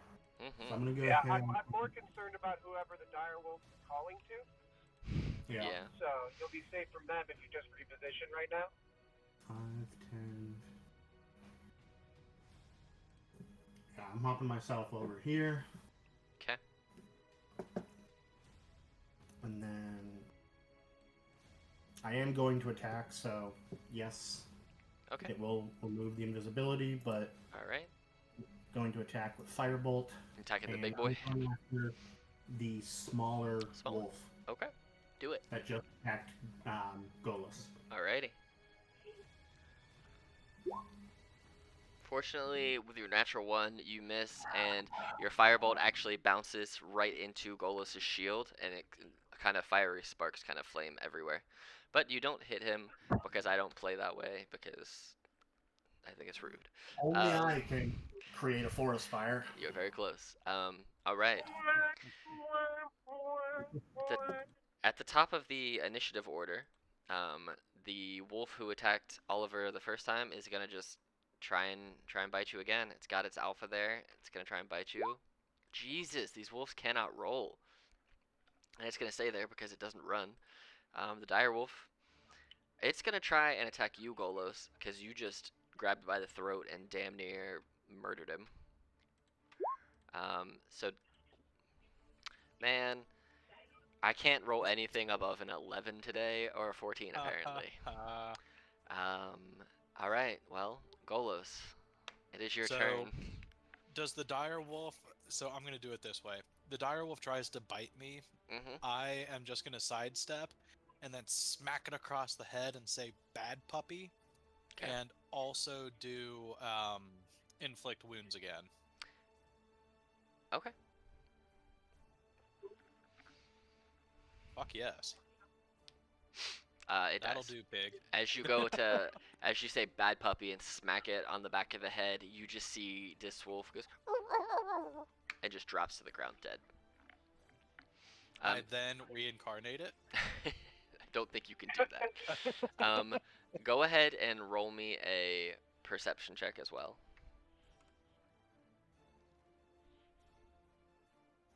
5. Okay. You smack this wolf down and you see it, and you see this like black foam come out of its mouth, and you believe that due to the shit ton of necrotic energy that you just pumped into it, you probably poisoned its blood for sure.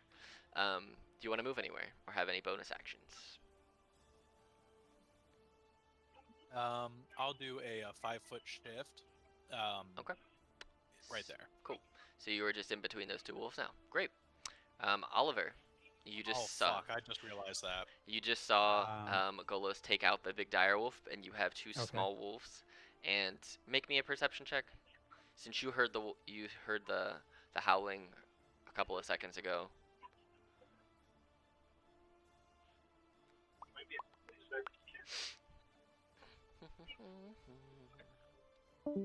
Oh no. Who'd we lose? Oh no, we lost him. Well, when he comes back, he will make me a perception check, and then we will continue. Maybe.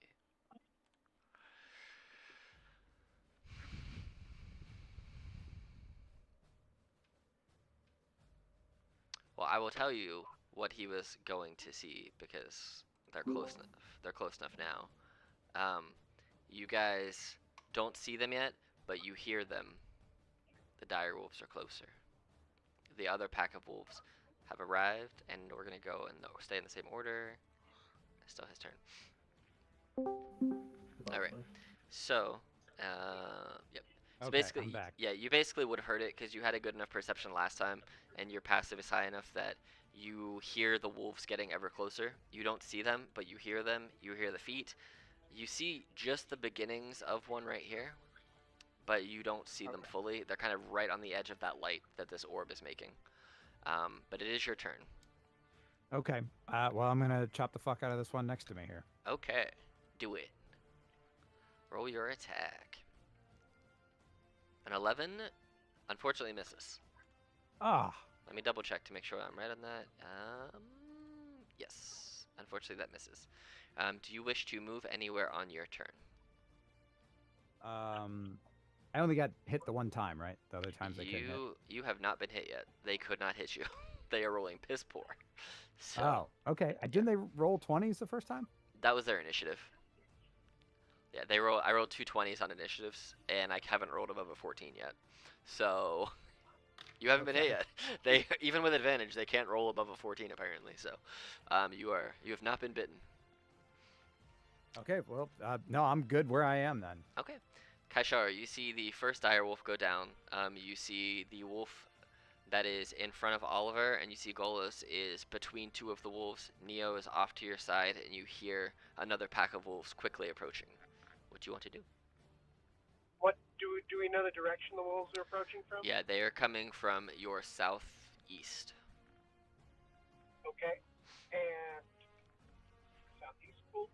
Am I within attacking distance of one of the smaller pups? Yeah, you're within attack distance of both of the smaller ones. You can both of the wolves that you can see, you can 100% hit. You can see right on the edge. You can see another dire wolf coming. Oh, okay. So you can barely see it, but okay. So there you go. That's what you should be. You can hit him. You can just see him, so you can attack him if you wanted to. Oh, okay. I want to try to hit him with the poison spray. So that you're too far away for, because poison spray only has a 10-foot reach. Can I move within range of him, or is that too much? Let's see. Let's see how far away you actually are. If you were here, you would then. I would say you could. If you wanted to. How far away from the crew would I be then? 20 feet. But you'd be facing a pack of wolves by yourself. Yep, I'm just gonna. Don't do that. Don't do that. I'm gonna poison spray closest wolves. Okay, cool. Let me see what poison spray does to be 100% sure. I think it's just a con save. Yep, it is this. And so this one is gonna make a con save. It failed, and it took 3 poison damage. Okay. Do you want to move anywhere? Yeah. Can you just position me closer to the fighting? Yes. I will position you. I'll move you up close to Neo so that you're close to the fighting, but not like directly in the face of a wolf. Exactly what I would like. Okay. So this other dire wolf. Let's see his movement, because they are now approaching swiftly. Oh shit, he can run real fast. He's got 50 feet of movement. He's just gonna run up and try and attack you, Oliver, with where he sees his first wolf attacking. So he's gonna come up. He's gonna bite you at advantage with pack tactics, with a 23 to hit for 14 damage. Fuck. So you're. It's a significant. I'm gonna eat one of those fucking things. So you have to wait until your turn to eat one, but you can do that. I know. And then go ahead and make me a strength saving throw, please. Okay. Strength saving throw. Oh, I see it. Okay. He charges into you and bites down on you, but you resist his strength and you are not knocked prone. Okay, so good. you are still on your feet. Wolf, you are within reach of the limitless, bottomless dead stick. You're fucked. The wolf that you just poisoned, Kalashar, is gonna run up and try and bite you, since you just threw poison in his face. It rolls a 9. Jesus. I cannot roll with these guys. That's the first time I've hit on anyone. It was Direwolf. Neo, it is your turn. You are 10 feet away from this wolf that just ran up and tried to bite Kaishar, but missed. Alright, so trying to... Oh, I tried to bite Kaishar. Huh. Because I only... I can only see the another huge dire wolf, and then the one next to Oliver. But whatever. You can. You should see the one who's directly south of you by 10 feet. You have a wolf directly south of you. You have Oh Kaishar in no, position. my icon Ah, graphics were. gotcha. Well, yeah. So now you should see the wolf that's right 10 feet in front of you. So, There we go. there you go. All right, so we're gonna go ahead and run up to it and take out my longsword. Okay. Oh, that hits. And you. Is that a euphemism? Ha. Do you use it one-handed or two-handed? This is going to be, you know what? For the sake of this, let's do two-handed. Well, do you have a shield equipped? I do. So, Okay, so it's one-handed. Okay. That's alright. It's almost dead.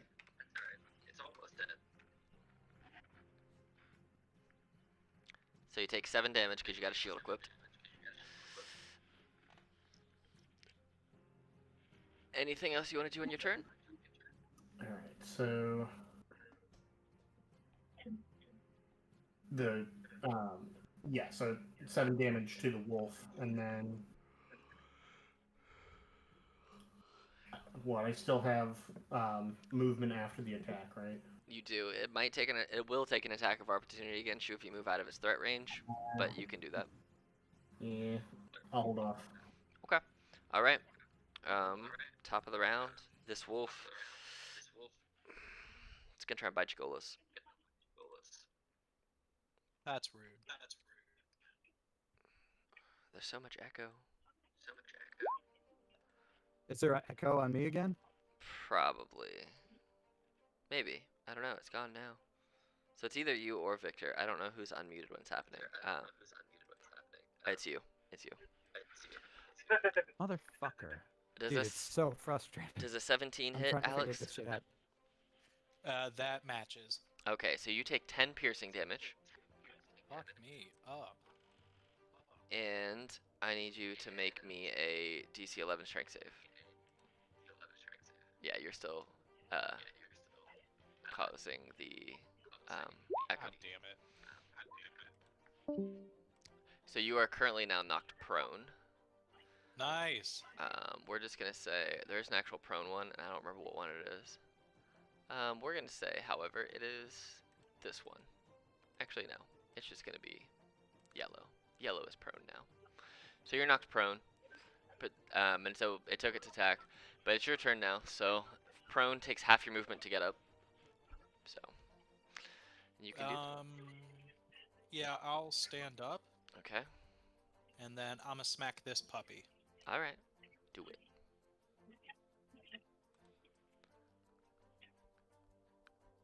That puppy. Jesus, 17 does hit.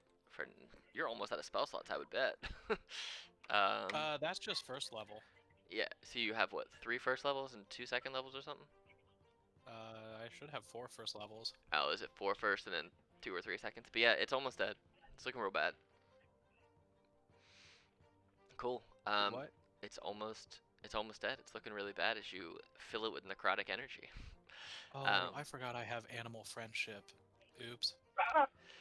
Do you want to use your bonus action or the rest of your movement? Bonus action's just gonna be to flick off the big dire wolf. Okay. All right. So these other 2 wolves are down there. They have how much movement? 40? Okay. So 50, 50. So Is it one echoey again? no. It's not. Okay, good. So one of the wolves is going to charge past the leader and use their action and their movement to run up to join their brethren up here by you, Neo. And the other one, oh no, is going to have to do the same thing. Now it's echoing again. Motherfucker. And use everything and just run to the side of Oliver. Now it's Oliver's turn.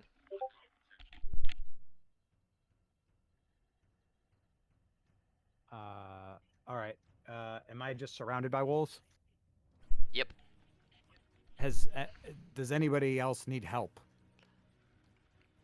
Now they're all up by you. You Is have this all by me? you have 3 wolves, and 2 wolves are by Kaishar and Neo. But the dire wolf and 2 regular We're wolves are good by you. over here. You deal with your situation over there. Okay. Is there any of you said there's a dire wolf where? The dire wolf should be right beside you on your map. You should see all 3 tokens on you. Yeah. Okay. So, let's see. This one that is beneath me. That the one that's beneath me. That's the only one I can get to. You can reach. I'm gonna attack that one. So you should on your map see Alex Golos above you, and then you, and then a wolf on either side of you, and the dire wolf directly below you. You're completely surrounded by wolves. Yeah, I'm talking about the one beneath me that only I can get to. The other ones would have to move to get to them. Oh yeah, that one. Yeah, right? you could do that. Yeah. Yep. Yeah, I'm gonna swing at that fucker. Do it. I thought you had it in, like, down here somewhere, which wasn't right. Yeah, 18 does hit. Yeah, goddamn right it does. About time. 13 damage. All right. It's a good chunk. Do you want to use your bonus action or your movement? What's my bonus action that I have left? So you can either do Second Wind and recover HP equal to 1d10 plus 3 for your fighter level, or you can eat your magical temporary hit point honey bun. I'll do my second wind for now. Okay, so if you click on the Second Wind, there should be a little, like, red dice button on there in your sheet, or you can just roll a d10 and add 3. I don't. Let's see, it's probably under features and traits for your sheet. I just have bonus actions. Features and traits. It's probably there. I have to remember where it is. Let's see. Yeah, so under features and traits, it says Second Wind, and there's the 1d10 plus 3. That's what you get to roll for your dice on that. Oh, I see it. Yep. All right. So if you click the little red dice, it should just roll automatically. That's 3. It didn't add the 3, so you get 6. Okay. So 6 HP back. Yep. How many did I lose on the one? 14? Yeah, so if you look on your token, I've been updating them for you. So you had 20. Now you're back up to 26. So, Okay. like, if you look on it, you should theoretically, unless I messed that up too. Okay. Here you go. Now you should see it. Your HP anyway. So see the green? That's your life. Yeah. So 16 is my armor. 6 currently you have. So the green one is your HP, and the blue one is your armor class. Yeah. Okay. So, yep. So you should see that. So whenever you get hit or you recover life, if you click on your token and then click on the green little number there, you can actually do plus or minus whatever the damage or healing is, and it will automatically calculate it for you, and that will keep a running total of how much HP you have. Okay. So, Kaishar, you have 2 wolves immediately in front of you, and Neo right beside you. I'm going to take out both my daggers. Okay, and you're gonna go stab. Steady dab. You just want to Pick up stab. the pointy end. You want to stab the one that is directly in front of you first? Yes. Okay. Let's make sure this is right. Cool. Alright, so the first one that you stab, 21 to hit for 4. You kill it, because it had 1 HP left. And then I will move you, so I assume you want to stab that second one, right? Oh, yeah. Okay, cool. So I'm just going to move you down so you can reach the second one. And then Alright. 9 unfortunately misses. Daggers are so short. But you killed the first one. You did almost maximum damage too. So Only needed 1. it is the dire wolf's turn, and it's gonna try and attack you, Oliver, since you just tried to mess it up. Bring it. 24 to hit for 10 damage. Okay. So if you click on your token, then click on the green circle, and then click -10, or just type in -10 and press enter, it will subtract that 10 for you. There you go. Okay. And then make me a DC 13 Strength saving throw, please. Which you'll probably pass. Because you're a fighter and you're strong. Yeah, oh, for sure. So you resist the pounce of it to knock you over. You're still standing, but you're getting bit pretty hard. Neo. All right.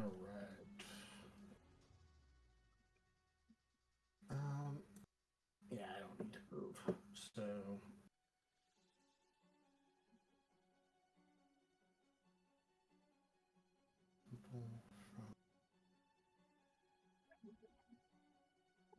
Yeah, why not? We'll do another long sword attack on the dire or the wolf right in front of Kaishar. Okie dokie. Go for it. Oh, let's see. Okay, I redeemed myself. You did, because it had 11 HP. Yeah. You, Kaishar, you see as you stab this wolf and you go to stab the second one, Neo, you get this font of inspiration from your warlock going in and just getting up close and personal and stabbing this wolf, and you whip out your longsword and you just slash it, and basically as it's looking over at Kaishar, moving out the way of a dagger stab, you just cleave its head straight off. And Kaishar, you see this wolf head just roll across the ground in front of you as it just falls to the ground bleeding out, and you and Neo are now wolf free in your spot where you are. Neo, do you wish to move anywhere or use a bonus action? Yep, I'm going to move 5, 10, 15, 20, 25 here, right onto the path. Okie dokie. And then that'll end my turn, get a better vantage point, because looks like Oliver and Golos are Alright. need some assistance. Cool. This wolf is just going to keep trying to attack you, Golos. Him and its other wolf are just going to go ham trying to eat your face. It rolled a 17 to hit you for 9 damage. Nice. So take 9 damage and roll me a strength saving throw, please.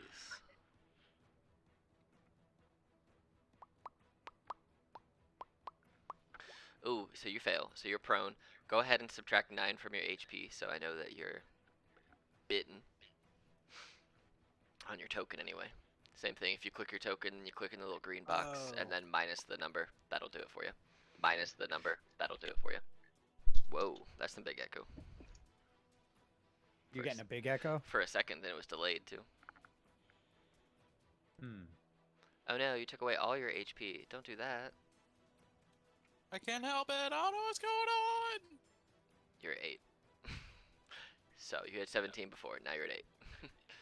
Thanks, man. You're welcome. Yeah, once you press like minus whatever and then press enter, it should save it for you. Or else if you don't, it'll just make you look dead. So you're prone. And Golos, it's also your turn. You just keep getting knocked over by these wolves. I get knocked down, but I get up again. Alright. Wamba, story of my life. Alright, Golos. I assume you're standing up. Fucking I fired am, up. yeah. man. Let's see. I had like some food or something in here. I don't necessarily want to eat the honey bun yet, though. You're a cleric. Heal You got yourself. 5 of them. Oh my god, I am a cleric, aren't I? You can heal Son yourself. of a bitch. I did not know that. This is our, what, eighth time playing and you haven't done anything cleric-y? I know, I haven't even healed anybody. This is the Fucking hysterical. this is the 4th game, and yet you have not healed anybody. That is true. Worst Oh cleric my god. ever. When I say God damn funny it, as hell. know that I mean it. You're a death cleric, right? Yeah, I'm a death cleric. I guess that's probably why. You know your necromancy cantrip can twin to 2 creatures, right? What? Dude, bring the direwolf back and have it attack people. So, alright, heal yourself for 6, and then I'm going to tell you what you can do, because you're a death cleric and you should have been doing this the whole time. So give yourself +6, because that's your bonus action heal. And since you healed as a bonus action spell, because that one specifically says you can cast a cantrip as your action. I'm also still echoing. So, you have what's known for a death cleric as the Reaper ability, and your Reaper ability is Toll the Dead. You can cast Toll the Dead on 2 creatures as long as they're within 5 feet of each other. And basically, because Oliver's between the two, I'm gonna say these 2 wolves are beside each other, like the dire wolf and this wolf are beside each other, or this dire wolf and this wolf are beside each other. You can cast Toll the Dead on both of them in the same turn, because you can split it if you want to do that. So where do you see that? Because I'm not. Go Or onto- is that just the Reaper thing? it's Reaper. So see what Reaper says. When you cast a Necromancy cantrip that normally targets only 1 creature, it can target 2 creatures within 5 feet of each other. Anytime your cantrips, which are of Necromancy, which you can just look on them, you only have 1, and it's Toll the Dead. So anytime you cast Toll the Dead, and there are 2 creatures within 5 feet of each other, like these 2 right here, for example, you can cast it on both of them. You effectively get to cast that spell 2 times. Interesting. Okay, well that's what I'ma do. Alright, so cast Toll the Dead twice. Because this is how Death Clerics do a bunch of damage. You just start reaping them. Are they both damaged? Oh yeah, they're both damaged. Good job figuring that out all on your own. Thanks, man. So that's on the first one, that small wolf. Alright. And the big one's coming in style. What's up? Wisdom and wisdom. Alright, so they both roll 16s, which means they both save, which means neither one of them take damage. But now you know whenever you have 2 creatures within 5 feet of each other, you can cast Toll the Dead on both of them with the use of 1 cantrip. It basically splits it. So that's how you heal yourself and keep yourself Yeah, I did alive. not know that at all. Yeah, you gotta read your character sheets, man. That's what they're for. And you cast what? That was your last 1st level spell for Healing Word? Right. Cool. Now you only have 2nd level spell slots, but hey, you're a cleric, can do a bunch of good stuff. Wolf.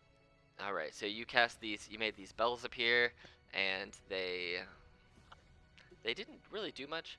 Him seeing Neo try and run away, this wolf is going to charge after him. But that means, Oliver, you get an attack of opportunity. Aha. So roll a longsword attack. You're goddamn right I will. Let's go, you son of a bitch. I'm gonna laugh if you kill this dude, just as an attack of opportunity. That'd be funny. You miss, unfortunately. God. Fuck. This wolf is going to try to bite you, Neo. It's gonna miss. 6 is gonna miss. So. Not quite. Yeah. Alright, so. I'm echoing boo. Oliver, your turn. Damn it. I think it might be because, do you have your Roll20 audio on? I think you do. Go into settings. So go yeah, to. he does. Yep. I muted him. That's why. Yeah. Go into. Am I muted now? In there?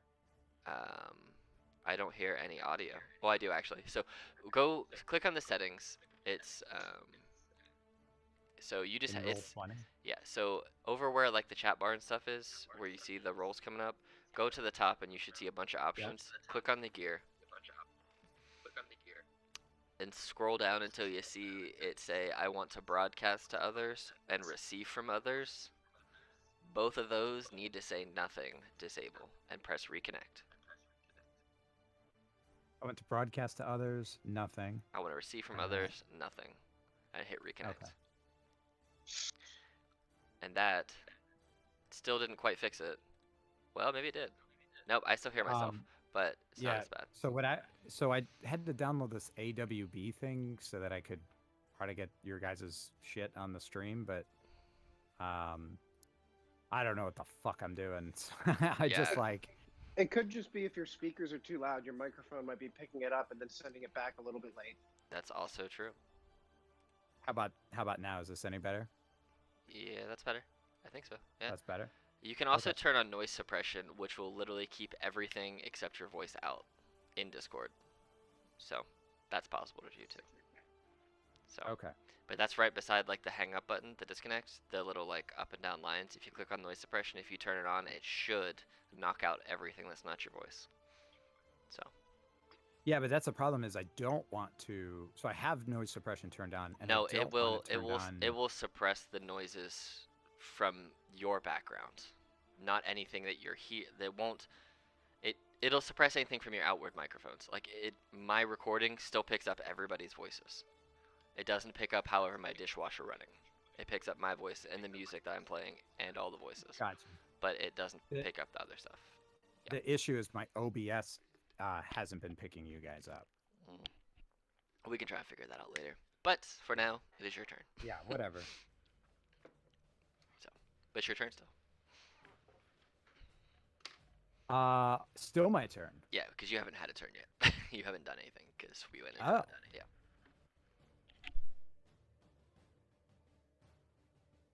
Who are you hitting? Because that's gonna hit any of them. The fucker on the bottom again. All right. Right? Yep. That's the big, what we want. The big boy. I got it. Roll your damage. Hold on, I can't see anything. How do I get back to where those numbers are? Oh, you just click on the little chat bubbles. If you're at the settings, just scroll over to where and just click on the little 20. chat bubble. Yay. Yep. 11 damage. This wolf is looking pretty hurt. Really? 2 fucking 11s and he's just looking pretty hurt? I mean, he's a dire wolf. He's got a significant amount of HP, like 3 times as much as the regular wolves. Bigger means badder. All right. Do you want to eat any of your honey buns on your turn, or move anywhere, or are you done? What am I at? 16? Yeah. Yeah, I'll eat 1 honey bun to be safe. Okay. So go ahead and roll just a d6. So you can do /R space 1 Unless d6. Unless my cleric wants to heal me. You'll be fine. It's all right. If you go to 0 HP, you do not die right away. That's a whole different set of mechanics. So you can go to 0 HP and you won't I'll hold die. off. I'll hold off eating that honey bun. All right. Hey, Win, I hovered my mouse over a healing word when it was aimed towards other players and it grayed out. What do I do? Oh, for first level? Yeah, it just totally won't let me heal anybody else. It won't let you heal anybody else at first level because you're out of first level spell slots. I'm being a shithead. I know. But yeah, you're out of first level spells. You can do it second level. But yeah. So anyway, that's your turn. And Kaishar, you are up. You have no wolf around you. You have one which is 20 feet south of you. Oh, hey, look, you're getting in. You see it now. I don't have to explain it to you anymore. You can see. Good, because my throat is getting dry from having to give you directions every time. But it's cool. It's cool.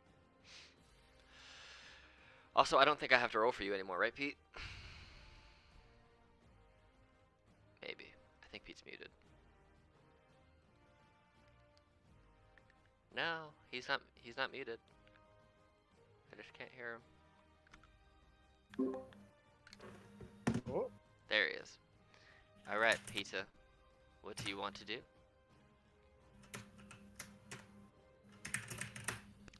Type furiously. That's what he wants to do. Type furiously. No, that's me. Oh. Well, that's typing vigorously. Whoa. Ah! I love sound effects, guys.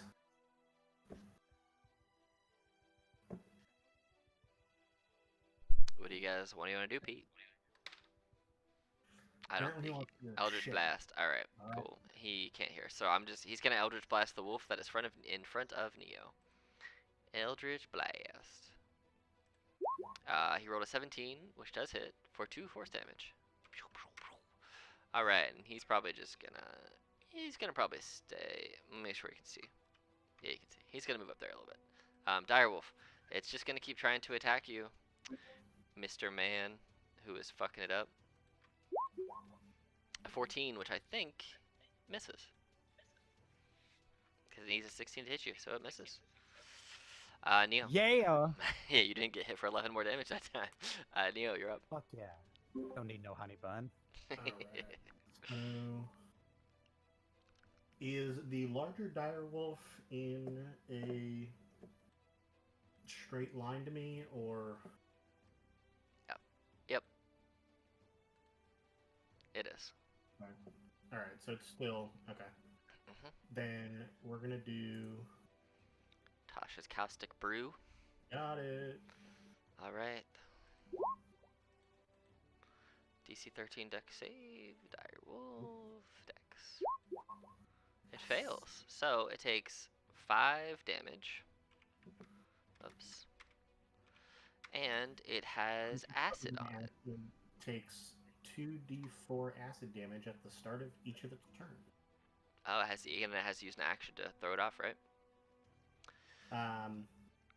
Yeah, so for the spell's duration or until a creature uses its action to scrape or wash off the acid off itself or another creature.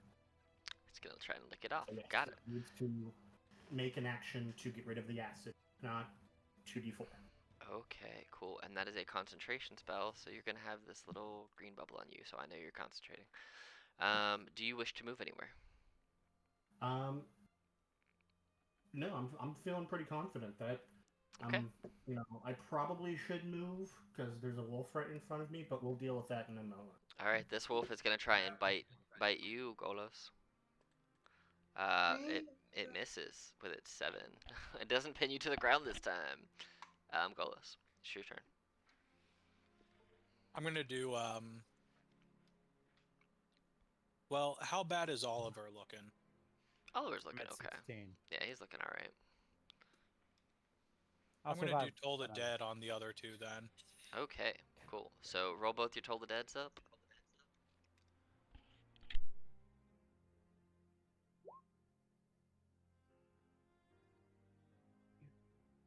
And then they both taking damage, so cool. Alright, so here's the wolf. Here's the dire wolf. The Wow. fuck, dude? I'm just gonna go up and hit him then. Sometimes they just roll well, and apparently with their +1s, they're just rolling okay. Are you trying to move anywhere on your turn, or are you staying there? What was it? I'll do. Is it 5-foot shift and then I can move, and that doesn't get an attack of opportunity? There is no 5-foot shift in 5th edition. That doesn't exist in Dungeons and Dragons. You can move. Oh, you Yeah. just move 5 feet? It would take 5 feet off of your movement. Yeah, But they wouldn't get an attack of opportunity, right? there is no such thing as that in Dungeons and Dragons. That is a Pathfinder rule that is DM specific. That is not necessarily. It's a variant rule in Pathfinder that not every DM uses, but in Dungeons and Dragons, if you move out of their range, there is no way to avoid attack of opportunity unless you have a specific ability to do it. Oh, like uncanny dodge or whatever. No, you would have to disengage. I'm also really echoing really, really bad. You would have to. You're echoing again? Yeah, it seems to be very frequent with whatever it is you're using. But yeah, rogues can disengage, monks can step of the wind, and those are the only 2 abilities I know of that aren't using an action to get you out of a threat range without provoking an attack opportunity, or like a teleport ability. But Gotcha. Never mind, I'll just stay there then. cool. All right, this wolf is gonna try and attack Neo. Yes, I'm still echoing though. A 15. Does that hit you, Neo? It misses. Because I am carrying the shield, then no. Cool.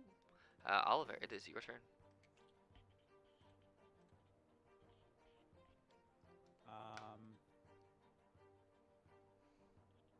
I'm gonna finish this dire roll off. All right.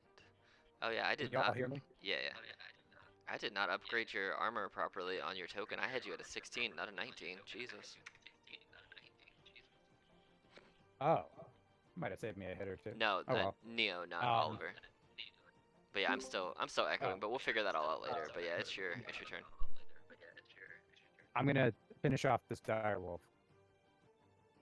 Okay. That misses. 13 misses. Yeah.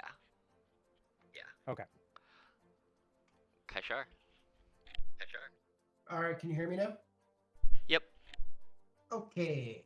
I am going to do an oldie but a goodie to everyone's surprise. I'm going to Eldritch Blast. Which one? Let's see. Might as well go for the big bad boy, right? Yep. I will tell you the one that's looking the weakest is the small wolf in front of Golos, but the dire wolf is the next weakest looking one. Yeah, I'll go for the dire wolf, and I'm going to try to hit him like in his front shoulder. Okay. Try to take out Sounds hurt good. him there. All right. Do it. Oh wait. Oh yeah, click it, right? Yep. Sorry. Yep, just click on it. Click. Nope, that's not it. If you click on it, it'll bring up a little like thing in the side with a red button up at the top, as long as you have your Beyond 20 extension activated. Which I should. Yeah, so if you... Okay, hold on. I pulled up the description, which is... And then you should see like a red Beyond 20 button up in the top right corner right there. Yes. Oh, okay. Nope, I just keeps bringing up the description of Eldritch Blast. Yeah, that's fine. And do you see the red Beyond 20 button up in the top of the description right there? I don't. Do you have the Beyond 20? Oh, I have to be in Google Chrome. I just remembered. Yep, you gotta be in Chrome. Here, do you want me to roll it for you? Roll for me for this one, and I'll pull it up for the next round. Cool. You can download it in Firefox as well. Right, but Mac browser are you using? Safari. Safari. Yep, you hit it for 4 damage. It's looking real hurt. It's the direwolf's turn, and it's real pissed, but it's gotta it's gotta take damage actually. Go ahead and roll 2d4, Victor. All right. We're gonna do this in roll 20 because so 2d20. Nope, 2d4. You don't have to roll attacks. You just have it just gets damage. Oh, 2d4. Sorry. Yeah. Duh. 2d4. Ignore that first one. Yeah, that's fine. As this wolf goes to strike out at Oliver, you see the acid that you have thrown on it permeates its flesh, and you see it start to cough, and it coughs up some of the acid. As you see that its throat actually gets dissolved, it dies.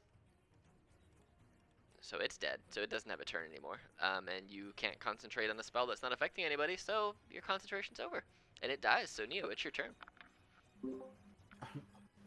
All right. All right. So looks like the acid did its job. So I'm gonna focus on the wolf right in front of me, and then swing with a longsword. Hopefully, I can get some damage on him. Longsword. Boom. Yeah, you annihilate this wolf. It dies too. It's dead. Do you want to... Also, by the way, guys, Neo's basically your tank and should be at the front lines with Oliver because he has the highest AC and is building to be a tank. So you should be up front all the time. Let that be known. Just saying. Do you want to move anywhere? I'm the X Factor. It would keep a lot of the attacks from your fighter. It would keep them on you. So there's that. Yeah, I'm gonna go ahead and move down. Alright. Well, this wolf, it's its turn. It's going to change it up. It's going to try and bite the fighter, just a regular, because it doesn't have anybody else alive. And it misses with a 14. So yeah, Golos, you're up. You got this wolf who's looking real hurt. Alright, I am... Let's see... Going to... run up and touch him with my mace. Okay. Oh, yeah, he's fucked. That works. Do you know about your channel divinity ability that you have? Yeah. Okay, good. Just so you know, you can use it on melee attacks, and in case you wondered, because you have spiritual weapon, I assume, at 2nd level, you can use it. That ability will be your best friend because you can cast your channel divinity through your spiritual weapon. Just so you know. So. Spiritual weapon. It's a 2nd level spell that you didn't prepare, but once you finish your long rest, you can pick it up. Basically, it's a bonus action spell you cast, doesn't cause concentration, and it does extra d8 of damage every turn because you can attack with it as a bonus action every turn. But you walk up and you smack this wolf in the face, and you take it out. Hit 2 HP left. Whoop, whoop, whoop. Cool. You have completed this combat. I'm gonna go back here. Back. Cool. Well Alright, fought, guys. so you guys have survived the wolf attacks, and it's like 2, 3 in the morning. So you guys can all hunker back down for the rest of the night and complete your long rest, which I would recommend. Um, so you guys go back to sleep after defeating these 2 wolf packs that attacked you. So you benefit from all the benefits of a long rest. You get all your HP back, you get all your spell slots back, you get all your abilities back that you may or may not have used. And yeah. Oh shoot, I overhealed you. Whoopsies. Oh, you're at 27, not 37. Whoops. Cool. So we're gonna take a quick break because I really gotta pee. And we'll go from there. So yeah, let's take a quick break for like, let's say 10 minutes because I also want a snack and I gotta pee. So, in 10 minutes we will return. Cool. What? All right. So you guys finish your long rest and you wake up in the morning. It should be all bright now. I totally missed us killing the wolves. It's alright. That's just a drift globe that just bounces around. Ooh, are we awake now? Yep, you're awake. You have completed Can a I long skin rest. the dire wolf? Yeah, you can certainly try. Go ahead and roll me survival check, please. Alrighty. Bam. Maybe. Visual table not found, it says. Oh, do you have... Oh, my roll 20 is open and is not open. That's It's open probably... in it. Okay. Okay. You want Yeah, to just roll it for me? No. Yeah, they both have to be open in the same... In the same browser, yeah. Yeah. Let me see here. Ba-ba-ba-bum-bum. Survival. You rolled a 10. So you did not do a very good job. You did, however, manage to get like... you got some of its meat, but you guys had beaten up the wolves so much that the skins were not really salvageable. Damn. So, but as you guys wake up, you guys have breakfast. You can either cook the wolf and have wolf meat for breakfast, or you can eat some of your rations, whichever you would prefer. Let's do the wolf meat, I Wolf say, meat? as I cut off a leg and throw it on a fire. Okay. So you guys spend an hour or so in the morning making wolf breakfast. Sleight of hand to you. That's funny. I just want to make sure the rolls Yeah, are working. it's rolling. Yep. I was like, you are secret cooking this wolf. No one knows. But you guys, you have wolf for breakfast. No problem at all.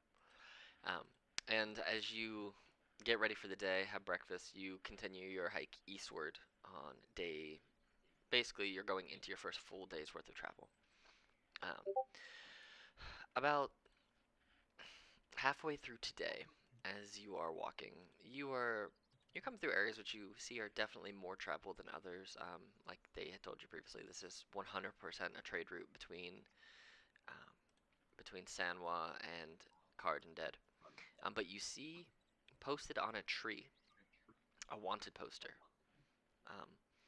And this wanted poster says, "Wanted for the terrorizing of local farmers, killing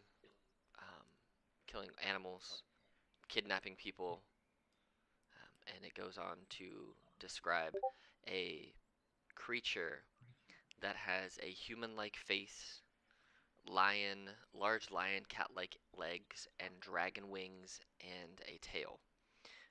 It says, "Bring its head to the guard station in Cardin Dead and collect the reward of 500 gold pieces." And it's just Damn. sitting there posted to the tree. You can take it, or you can continue your hike, or you can do both. It's really up to you. I'll take it. Could I do a perception check or something to see what type of monster that might be? Or, like, just something to give me more insight into it? Roll. Anybody who wants to can roll history checks.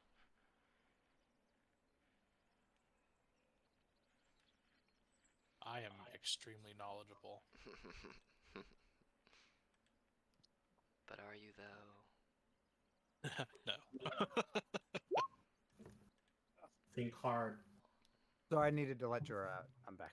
That's like Full Metal Um, Alchemist with Adam Sandler. So, you guys, I don't think you heard me describe it, but as you were walking through the woods after breakfast, heading eastward, after a few hours, you see a wanted poster on a tree saying, "Wanted for terrorizing local farmers, killing animals, kidnapping people, etc." A monster that is described as having a human like face, lion like legs, dragon like wings, and a spiked barbed tail. And if you bring its head to the guard station in Cardindead, you can collect the reward of 500 gold pieces. And right now, people are just rolling history checks to see if they have any idea of what this creature might be. And you are welcome to roll a history check too, if you so choose. Anybody can if they want to. So. History. That is right up. Damn, dude. You are worse at history than I am. Well, you got a 19. I don't know why I keep rolling for you twice, but you got a 19. Yeah, I'm feeling that. So you Like it was definitely Hannibal Lecter. so you know of you've heard of creatures like this before. They're not super common, but you know that they are pretty vicious. Um, you've never seen one, you've never fought one, but you know that it's more than likely a manticore. Okay. And if you want a mental image of what a manticore actually is, it's that. So. Okay. See, I always get that confused with a griffin. They're similar. They are similar. Griffins are more feathery-based beaked creatures that almost look like thick humanoid Fat eagles. bald eagles. Yeah, just like with 4 legs. And these are Yeah, manticores, so which are a almost like manticore these are is- almost like chimeras. Yeah. So, Like if a lion mated with a bat.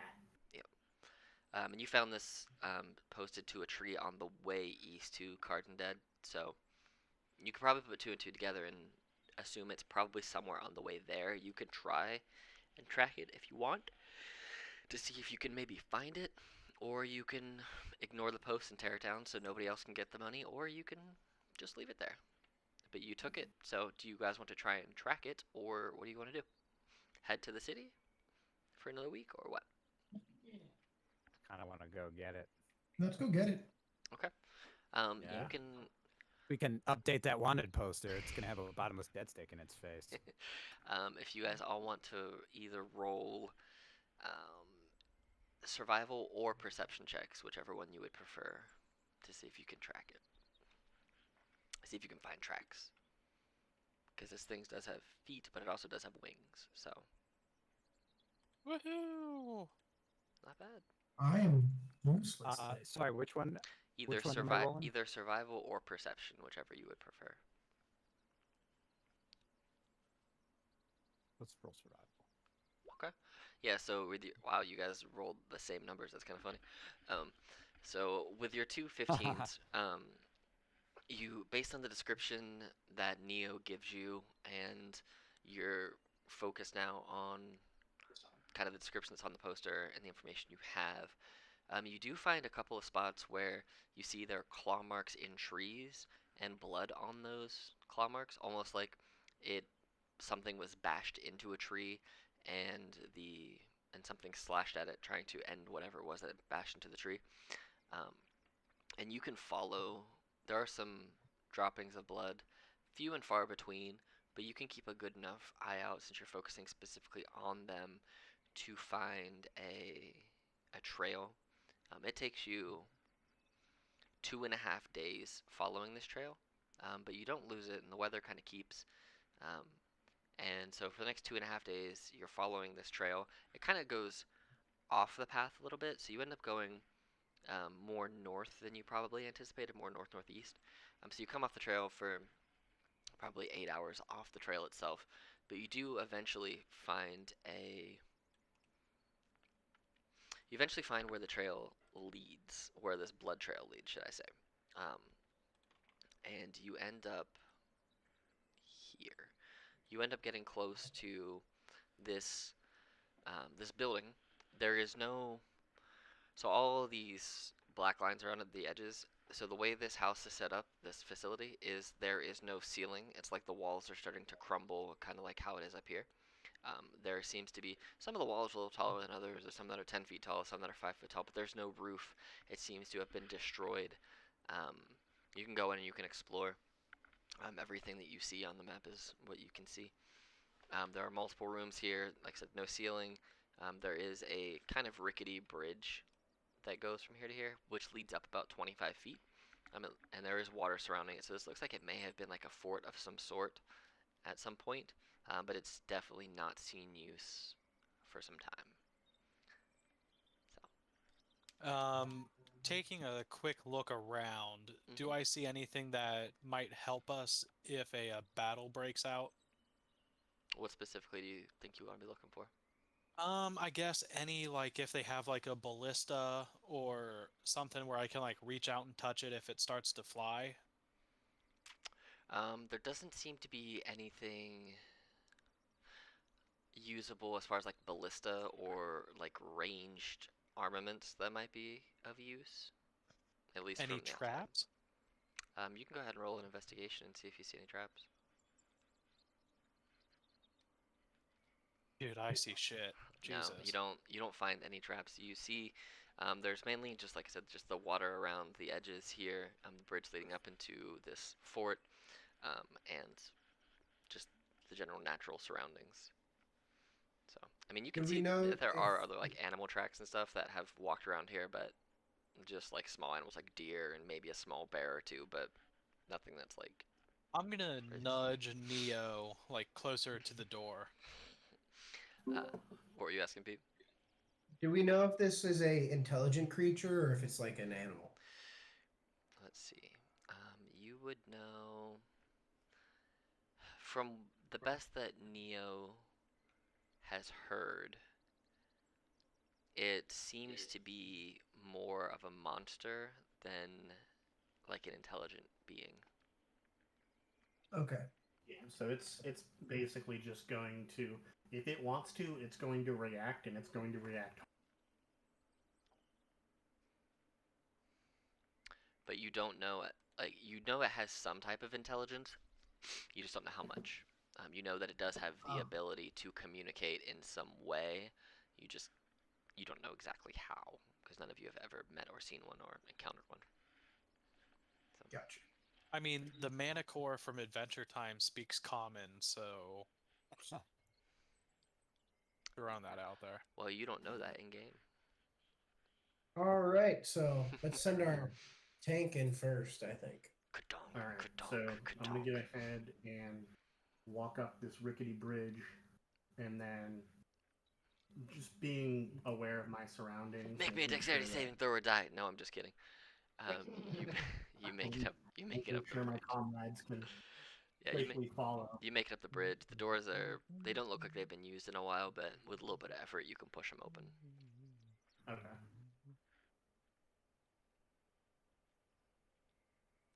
So as I push the doors open, I kind of make the come this way motion to my comrades.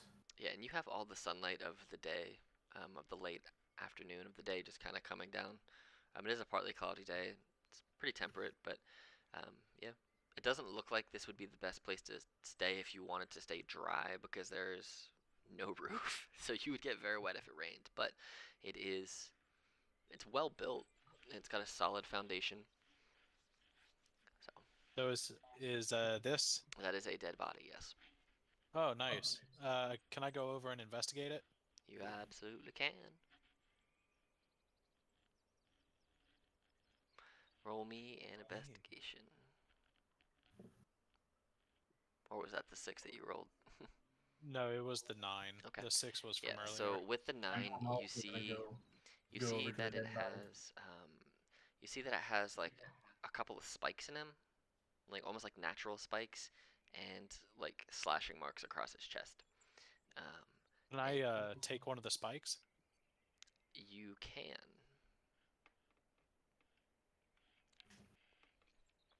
Are you gonna use it as a weapon? Could I actually do I guess, survival check to see if it still has any poison in it, or if it is poisonous? Yeah, you can do that. Fuck a duck, man. It I better does. be. It doesn't seem like it was poisonous to begin with. There doesn't seem to be any like porous openings. It just seems to be a very sharp, natural weapon of sorts, almost like a detachable nail or a claw. So it's about 7 to 8 inches long. It's a solid, like, good dagger length. There's just no hilt to it. With your 18 I'll just investigation. pluck them all out. All right, so you got two. You got two. Okay.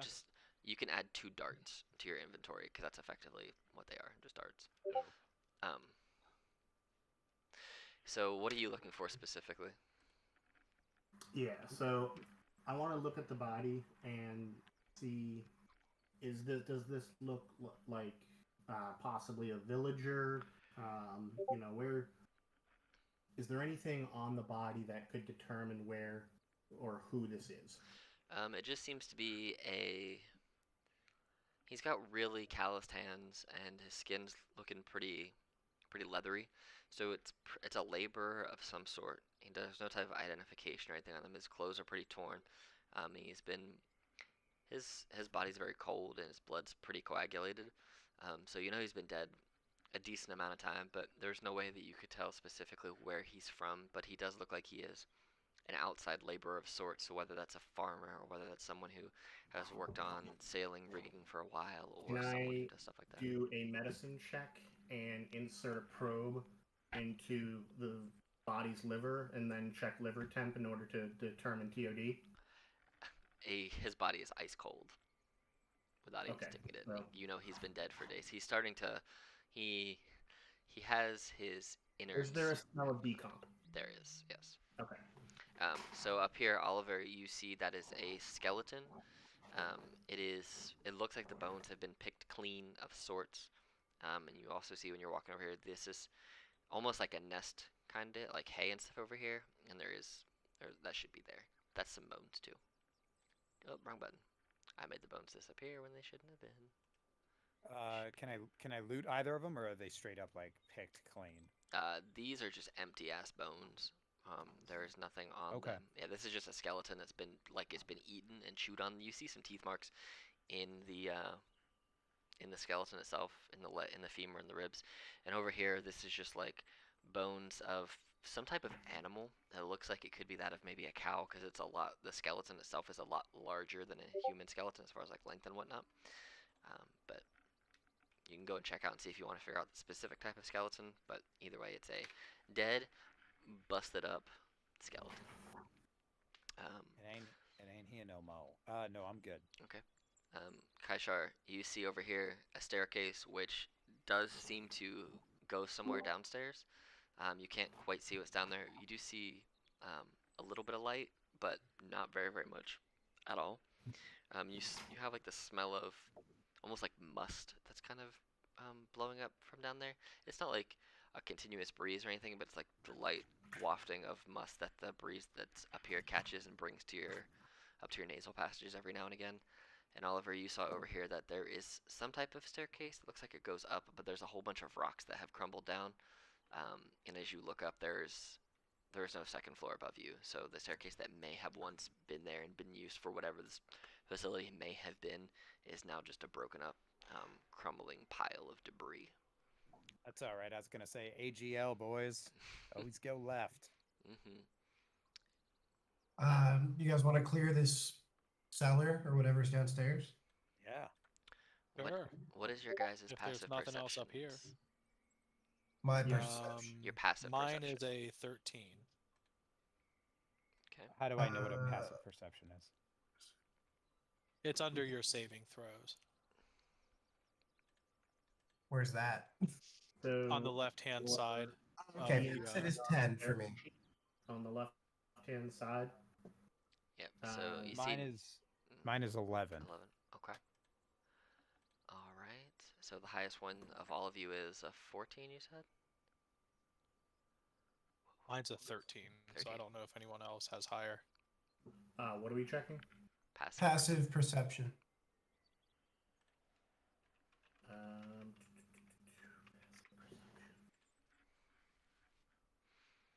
Well, either way, you guys start to hear the meaty beating of wings. It's 11. and you start to hear this screeching coming from overhead. And as you turn and look, you see starting to fly this way this big winged creature. So you see it, and you see it's coming quickly at you. I will give you all 1 round to decide what you want to do, whether that is to prepare an attack, whether that is to try and flee or hide, or whatever you want to do. We'll just Want to go? Let's Okay, hide and see what it upstairs. does. I Yeah. was gonna say, do you wanna? Can it? Does it look like it can fit down this cellar staircase? You can't quite tell because its wings are fully expanded and they're pretty big. Like they're probably a solid 15 feet across. So you don't know if it's gonna be able to like wrap its wings in tight enough to get down because the cellar is about 8 feet wide. It's not just a single person. You could probably go Well, 2 by 2 down. Even if it does, boys, we negate its flying capability if it follows us down there. So yeah. I say we Or go so down. we think. All right, what do you guys want to do? We'll just go. We'll just go in order. So actually, we don't even need this right now. We'll go Neo, then Golos, then Kashar, and Oliver. Neo, what do you want to do? All right, so we can see the Mhm. beast from up top, right? Yep, and you don't know if it can see you. All you know is that you hear screeching and it's flying towards the compound very quickly. Okay, I'm gonna run out in the middle of the room, try and look to see what this thing is. Okay, you're gonna run. You're gonna look. Yep. Okay, Golos. I am going to basically hide in the stairwell, but where I can still see like what's going on. Roll a stealth check. Oh yeah, I guess I would kind of be stealth, huh? Uh-huh. Why did I roll that at advantage? Do you roll at advantage or at disadvantage? You roll at disadvantage because you're wearing the armor. So you have to. Oh, fantastic. So you roll a 16 still. Okay. Kaishar. Oh, You can I'm going effectively. downstairs. Okay, so you can effectively fit 2 by 2 in this hallway. So you're running downstairs. Yeah, I'll go all the way down so that there's room for the breadstick if he wants to come down. Okay, so I'm just gonna put you here so that you can still see the map effectively. Because if I throw you Okay. on the next map, you're not gonna be able to see anything. Oliver, what are you doing? Yeah, I'll follow Pete. Okay, so you guys are both gonna run down. Cool. This thing flies in and it sees you, Neo, and it screeches and says in common, "Why are you in my home?" And that is when Neo knew that he had indeed fucked up. Well, I don't think I know. It what- speaks. It I speaks should common. know common. It speaks common. What? Yeah, you all speak common. Yeah, it speaks common. Oh, okay. Cool. That's common.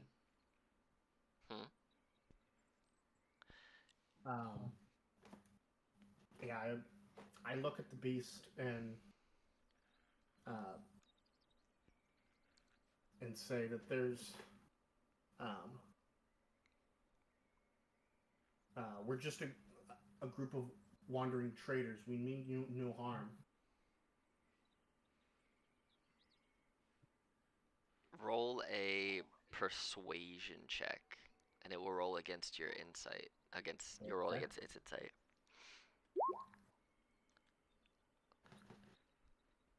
It doesn't believe you, but doesn't disbelieve you. It flies. It flies down and lands, and walks right up to you.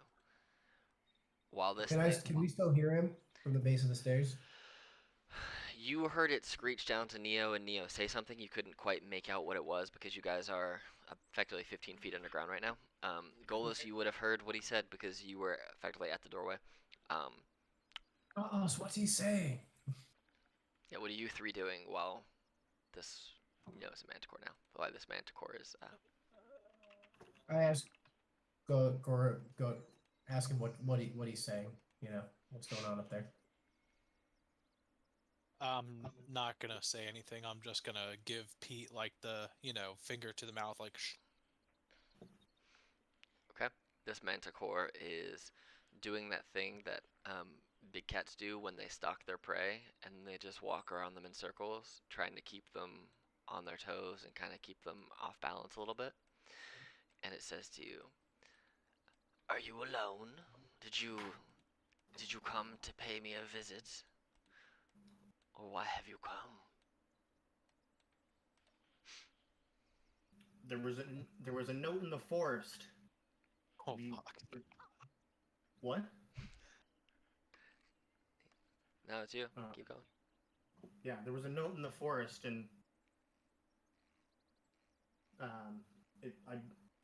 some people want you dead, and I'm very curious. I believe they want you dead, but I It, want to know why. it hisses and spittle flies on your face. Those damn humans invaded my territory and called it their land, and they get pissed when I take it back. Why should I believe you? Are you going to help me slaughter them all?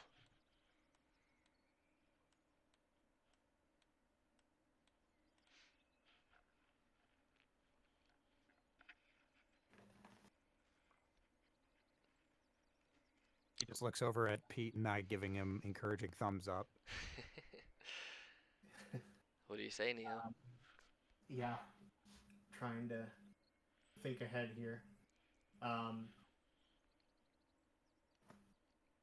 Unfortunately, I can't allow you to kill those people. Oh, then you've come to be my dinner, have you? Saved me the time of having to hunt. I appreciate that. If you're not willing to come to a compromise, then I feel that we are at an impasse. You're right. We're at an impasse. If I hear this start to get heated up, I think that I will cast Thaumaturgy if I can. Uh-huh. And I want it to sound like basically an angry mob is coming in the distance. Link thaumaturgy for me. Actually, I think I have it. I can just look it up right here fast. Let's see. Let's see here. So you can create an instantaneous sound from a point within your choice from 30 feet away, because the range is 30 feet. Such as a rumble of thunder, the cry of a raven, or ominous whispers. So you can make it sound like a couple of people, but it's not it's not a illusion cantrip that is strong enough to make the sound of a full mob approach. You could make it sound like the corpse is talking, or like there's some whispers, or there's a couple of voices coming from 30 feet from wherever you are, but that cantrip's not strong enough to do like a whole mob sound. You need like major image for that. Gotcha. Then I guess I'll make the corpse whisper. Or Yep. No, I'll actually have the body flail. Alright, we'll say that it can flail. It'll do like a couple of quick flails, because it's technically out of the bounds of it, but it's just kind of gonna like jerk a little bit. As it jerks, you see the manticore just without even looking, just whips its tail and launches a spike right at it and catches it right between the eyes, and the flailing stops. And the manticore is, since you did that, make a stealth check. It's going to try and see if it sees you to see what happens. Yeah, you cast a spell, which has a verbal component, so it will hear you. But it rolled a 9, so you rolled a 4. Fucked. It sees Whoa. you. It knows where you are. These walls aren't super high, but because of where it's standing, they're high enough that it can't throw a spike directly at you. But at that moment, it looks at you, Neo. Says, "Oh, it looks like you've brought me dessert too. It's going to be a good night." Now we're gonna roll initiative, because now you're in order to go to town with Manticore. I'm gonna yell as a free action, guys, get up here! Shut up. So right, I'm gonna still try to. I mean, advantage. you can still try and hide down there if you want to. No, I want to surprise this fucker. Well, could that potentially give us an advantage? Hey, there's that 20. There's your 21. Nice. We would have to see where you end up in the order, and you'd have to. There are a couple things that could take place to make that happen, but you might not get to because of how far down in the order you are. Let's see. Gotcha. Because typically to surprise, you have to go before it, and it's a whole weird thing. 1, 2, 3, 4, 7. Cool. Okay.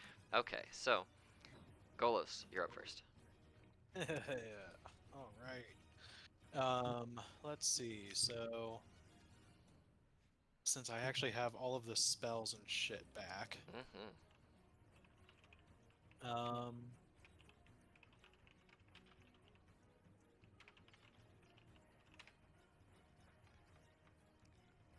for the end of your next turn. Oh, okay. Yeah, so I'm gonna cast Guiding Bolt at first level. Okay. Go ahead and do that. Fucker, motherfucker. Oh my god, it was on a 20 and then it rolled to the goddamn 8. You just missed, unfortunately. Seriously, a 14, son of a bitch. Oh, that's so shitty. Do you want to move anywhere on your turn to do anything? No, I'll still stay where I am. Well, are these walls still, or? So basically, these two are downstairs by 15 feet, right? So they're basically downstairs. So these guys are 15 feet under. These walls. Right, but I mean Yeah, between these two walls. So this wall here is about. Yeah, they're like 5 feet up, like 5 feet walls basically. Okay, I'll just come over here, like to where I can like kind of crouch behind the wall. Okay. It's the Manticore's turn. It is going to see. Well, you can't hide as a bonus action, so I'm just gonna see if it sees you, because you're not a rogue, so you don't get to do that. It's probably gonna see you. Jesus. Nope. It's more. It's more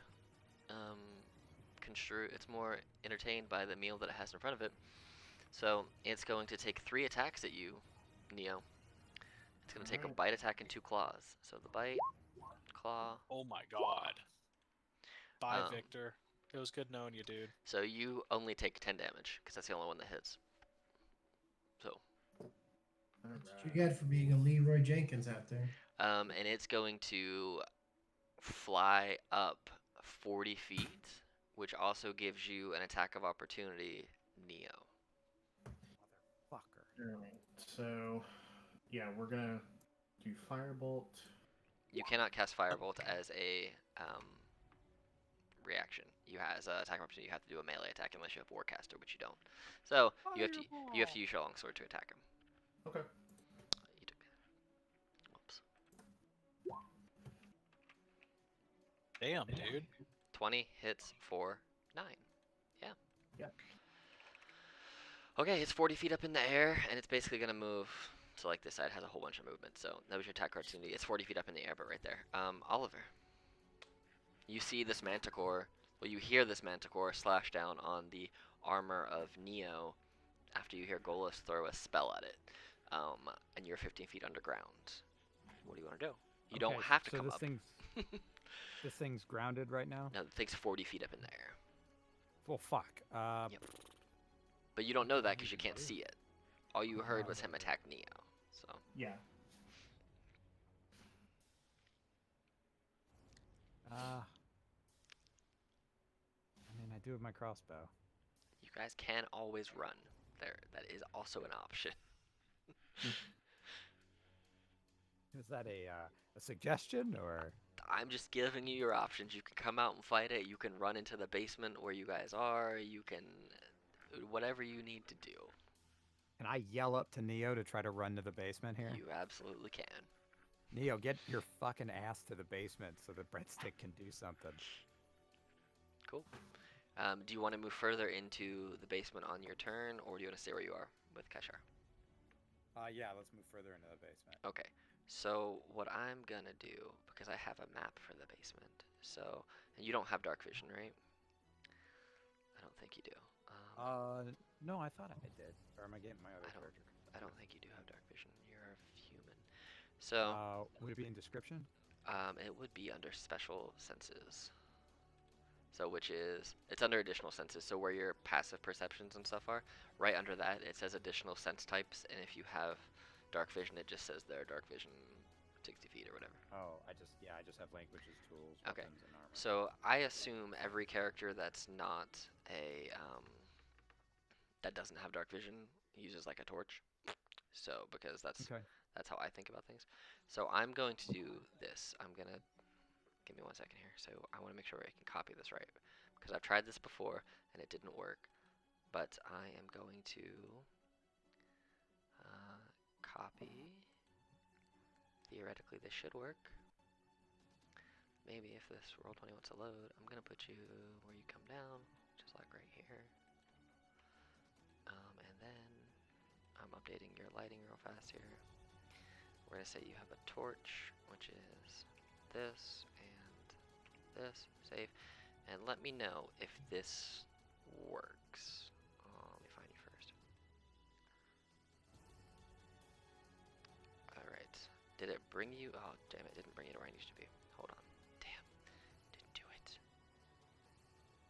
Now it should. There you go.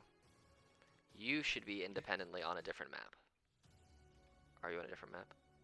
It still says gathering steam, but yep, it probably. should be kicking you to a new map. Okay. You're on a new map, right? Yes. Cool. So that is that is what you can see at the basement with a torch right now. It's like a fucking cave of wonders, guys. So you're down here. They can't see you. I'm actually gonna add you back into the turn order. You had what? You were before Kaishar. I'm just gonna say you had a 10 because I don't remember what you actually had, but you're in the same spot. Cool. So you're down there. That's your turn to get down there. Kaishar, that's your up. What does the wand of conducting you gave me do? You can actually click on it and it will tell you what it does. Oh, hey, there it is. How about that shit? The one has 3 charges. Orchestral music. That's funny. Stop. Wonder games. That's fun. Okay. So I'm gonna tell. What's his name? Wait. Golos? Yeah, I'm gonna tell Golos that we're disadvantaged fighting that thing above ground. I'm following the breadstick, and I'll pull out my torch and go down with him. Okay, I'm going to do. Let me put you over here with him now. So I'm gonna put you here, and then hopefully this will work for you too. Oh damn! Hold on, that didn't do it how I wanted to do it. Oh, it's because I clicked the wrong thing. This is the first time I've ever tried to fully split a party onto different maps. So, haha! You should now be going to the new map. Yep, loading in. Very cool. Cool. Awesome. So that's what you guys see right now. I don't know why I kicked you out of the order again like an idiot. Oh well, it's fine. We'll just say you're both. We'll just say you're both down there. I know where you are. You know where you are. All right, Neo. It is your turn. You just got smacked in the face by this manticore, and it flew up in the air. What are you gonna do?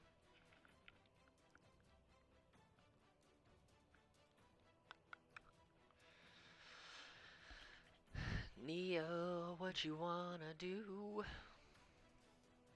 You're muted. I don't know. Gosh darn it. Alright. 5, 10, 15. There you go, Christine Mister singing. I nailed that. You can use your action and dash 30 more feet to get downstairs if you want. That's what I'm gonna do. Okay. Well then, let me just do this and take you over here to...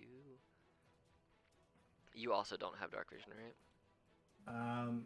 No, but don't I have, the orb?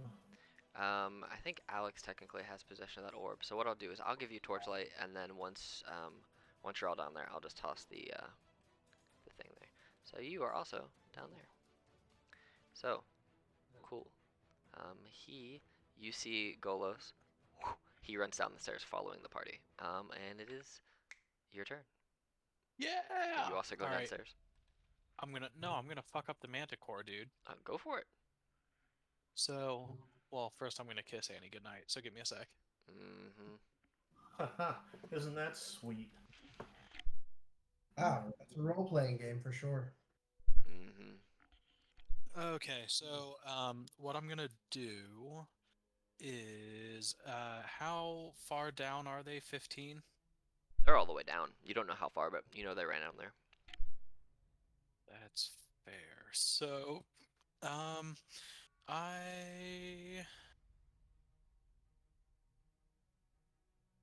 I couldn't do that. That'd be nice, though. Oh, he's 40 feet up? Mm-hmm. Yes. Okay. I'm going to use Guiding Bolt. Okay. Do it.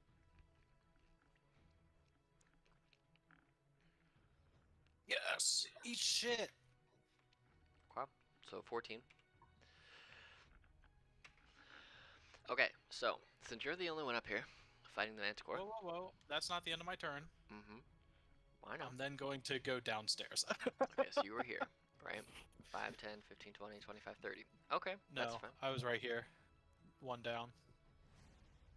Okay, so 30 feet will get you like 15 feet down. But that's as far as it will get you down the steps. That's fine. Okay. Cool. So it is the Manticore's turn. Okay. Here's what it's going to do. It's going to fly 45 feet this way. And then it's going to just drop to the ground. My farm? It's going to drop to the ground and it's going to take 4d6 damage because every 10 feet you fall is a d6 worth of damage. So it just whips its wings in and stops. So it's going to take 5 damage just from falling, but it doesn't seem to give a shit. And that's advantage on the next attack against it. It sees you running, trying to escape it after trying to blast it twice. It is going to throw 3 tail spikes at you. A 7, a 22, and a 10, which I know the 7 and 10 will miss, but the 22 will hit. So you take 7 piercing damage as this tail spike just catches you in the hamstring. And it has 5 more feet of movement, so it moves 5 feet that way. But that is it. Okay. Since you're still up here, are you going to turn and fight it, or are you going to run? Let's see. So We'll get to all you guys here in a sec. I'm just going to finish combat while he's the only one up here. In the next roll made against this target before the end of your next Yep, turn. so you have advantage on has any attacks this advantage. turn. Yep. Right. So, what I think I'm gonna do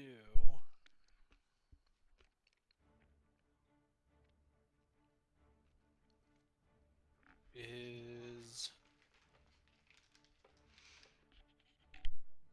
let's see, flame-like must succeed a. So how does that work if I use like Sacred Flame advantage-wise? Does that mean like doesn't. they roll twice? It doesn't. Nope. So the only thing you would get advantage on is if it requires an actual attack roll. So anything that requires a save from them, Guiding Bolt does not affect. So like, inflict wounds would work, or anything else that you have that requires you to make a plus whatever on your dice roll. Anything that requires a dice roll would get advantage. Anything without a dice roll, it doesn't do anything. I will cast Ray of Sickness then. Okay. Go ahead and make a spell attack. Oh, I don't need advantage. Alright, so there's a way that we can do criticals that you might like, and there's the normal way. And this is for the group to decide on, because I don't care either way. So, there's the normal way, which is whatever you roll, you can always ignore the double damage, or the damage over on this right side, because I never count that because it's never right. So, we can either, the standard way is you double your dice, and then you add all your modifiers. So this would be a total of 16 times 2. This would be 32, rather than just adding that there. Or we can do what I like to do, and that is you take whatever you roll, and then you add the maximum damage on top of that. But whatever you decide will also be what the enemies do. So for example, this damage, you rolled an 8 and a 2 total, which is 10, so you do 20 damage. Whereas if you took that plus the maximum, you would do 26 damage. So you tell me what you guys collectively want to do, and we'll go with that going forward. So it's either double dice, add modifiers, or whatever you roll plus the maximum possible damage on dice. What do you guys want to do?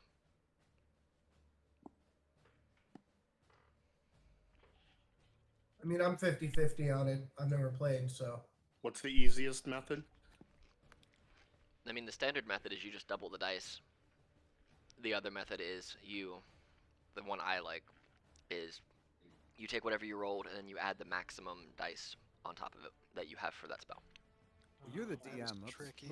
Well, You're here's the DM. Let's go with you, like. And Well, this here- thing only has a max attack of 3, and there's 4 of us. So. Well, here's the thing. Just know that if the enemy crits and they do something like 5d8 damage, it's gonna be 5d8s, whatever they roll, plus 40. Like, it's stuff like that. So you gotta think about It's it both kind ways. of damned if you do, damned if you don't. Yeah. Because they could max damage and it's going to be double either way. Or if they roll a 0 or a 1 or whatever min Basically, damage what is. it does is when you do it, when you get the damage plus the max dice, you will always do good damage. You cannot roll like 2 1s and then just double it and get 4 damage on a critical, which never feels good. So, it's up to you. Or we can feel it out for a couple sessions and see what you like and then go from there. Let's try it the win way. Yeah, Okay. that's fine. Alright. So 26 damage then? Mm-hmm. This thing's looking fucked now. Mhm. It has to make a save or be poisoned, right?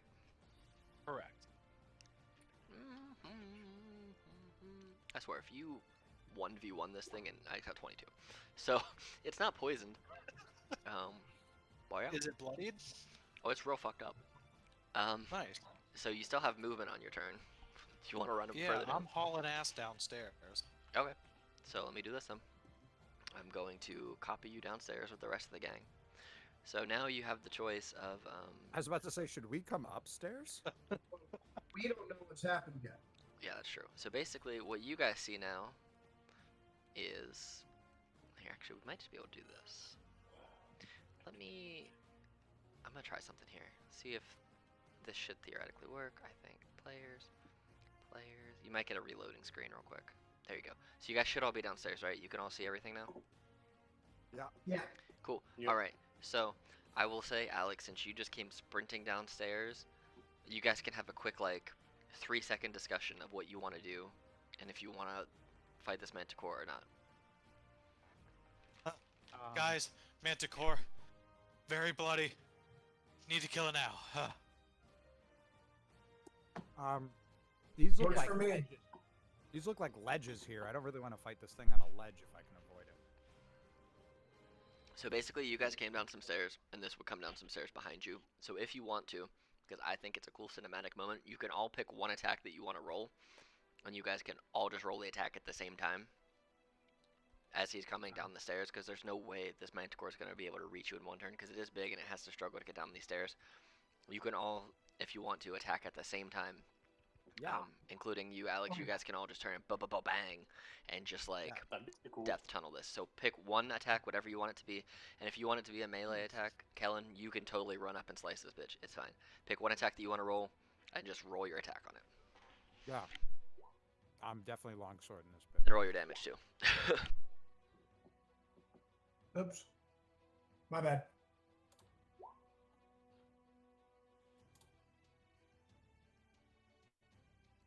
Okay, so if I can see it come down, Bitch.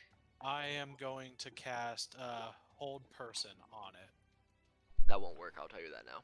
Oh, So- really? Yep, it's not a person. It's not a humanoid. That only works on humanoids. Oh, I didn't see the humanoid part. So My you bad. don't lose the spell. Shit. You would know it wouldn't work on the Okay. specific monster because it flies, and most humanoids don't fly. Nuts. I will tell you though, as you're running down and you're turning to, like, you start to see magic coalescing in Golos's hands as he's telling you that this Manticore is coming down. You guys are like, oh shit, fine, and you see both Neo and Oliver sprint up the stairs, and between the two of them, you see,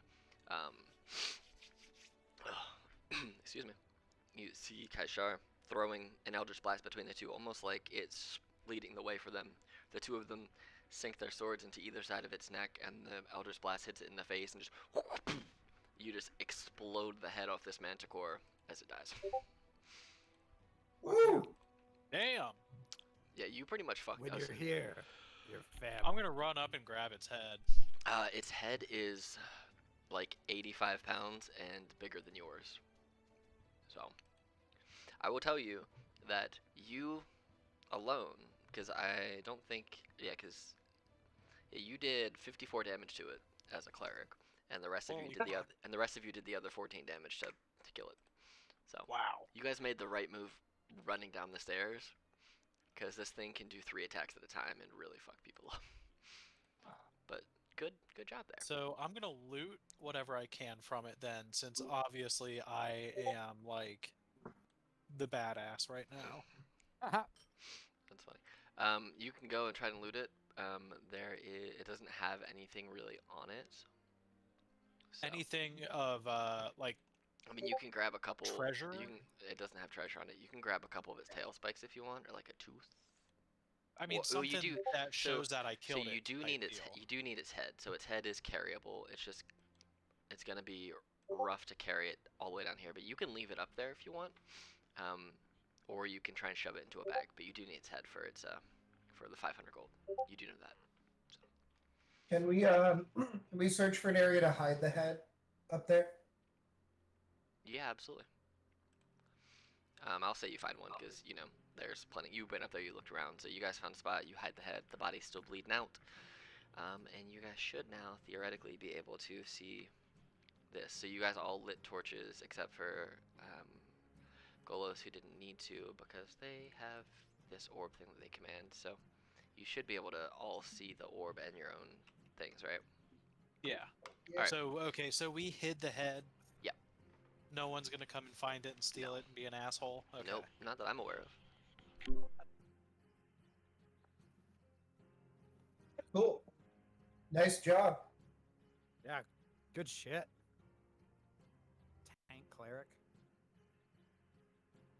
Yeah, I mean, shit happens. We should explore the rest of this bitch. Did not foresee that outcome. Can I have a manticore steak? I mean, if you want to. Cool. All right, so you guys are down here. You see this like cavernous area. What do you want to do? You can either go back upstairs. You can explore this spot. It's really up to you guys. Oh, I'll just, I guess, come up here. Do You I can- see anything? You can move that globe around with you. You should have control of it.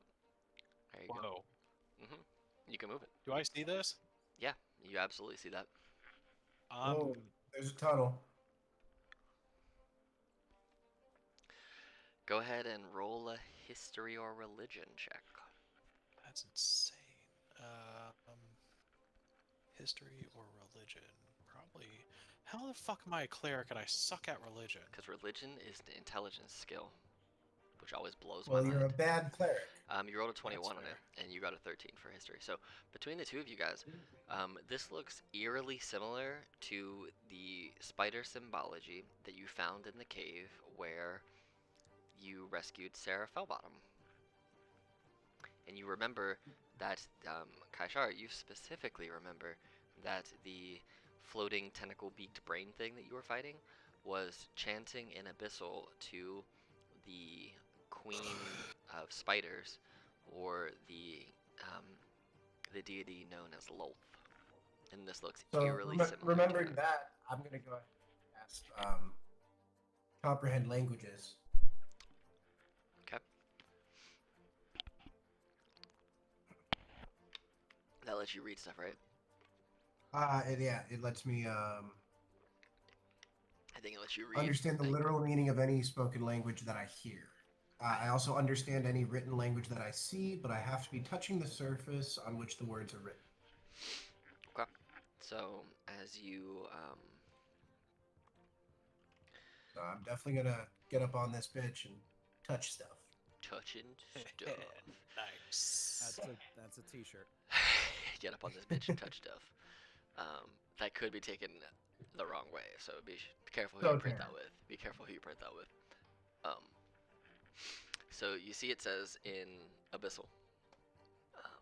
There's not a lot of writing. It's spaced. Actually, hold on. I need to put you in the right music. This is not the right tone. Hold on.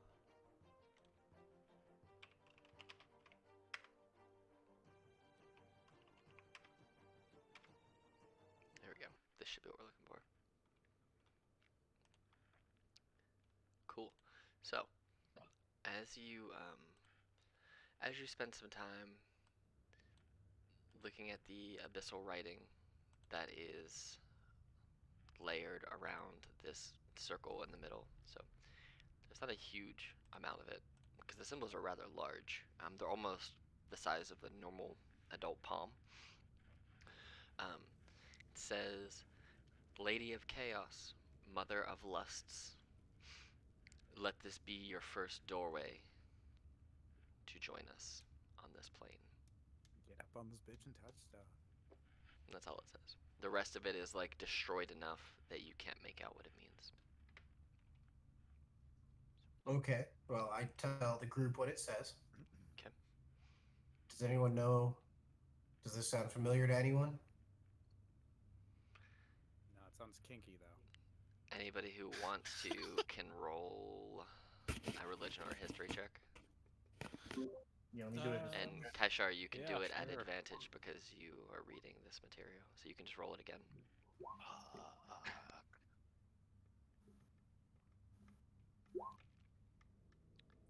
Okay. Kaishar, you can roll your history again because you had advantage because you can. Oh, I thought I did. Okay. No, because you rolled the history the first time around, and then you rolled it again. So, natural 20. There you go. Look what advantage does. It gives you good stuff. So between the 23 of Neo and the 20 of Kaishar, it's one of those things where you have heard rumors that there were sometimes gates, small or large, that can help travel interplanarly. You've not ever ran into them before, and you know most of the time when you find a gate in a not so obvious space to a deity of, well, chaos and evil, that it's likely for nefarious purposes and nothing good. Um, Combining this with the fact that Sarah Fellbottom was taken by, you assume, worshippers of Lolth, and based on the reading of this, you could assume that this is one of numerous doors and gates that people are trying to figure out a way to open to let her cross back into the material plane. Whether that's to try and rule it, or bring an army with her, or you don't know what, but you do know that there are ways that deities can be forced back into the material plane, sometimes against their will, sometimes not against their will. You don't know which one this is, if it's just the door to drag her through, or if it's a door to open for her to walk through herself. You just know this is a door of sorts. Can we destroy it? You can certainly try. Good thing I have my handy dandy mace. Okay, make an I'm gonna attack step roll. back. Make an attack roll on this if you want. I'm sensing a Gimli moment here. Actually, I'm gonna gonna go ahead. I'm gonna stand behind these guys. Ye of little faith.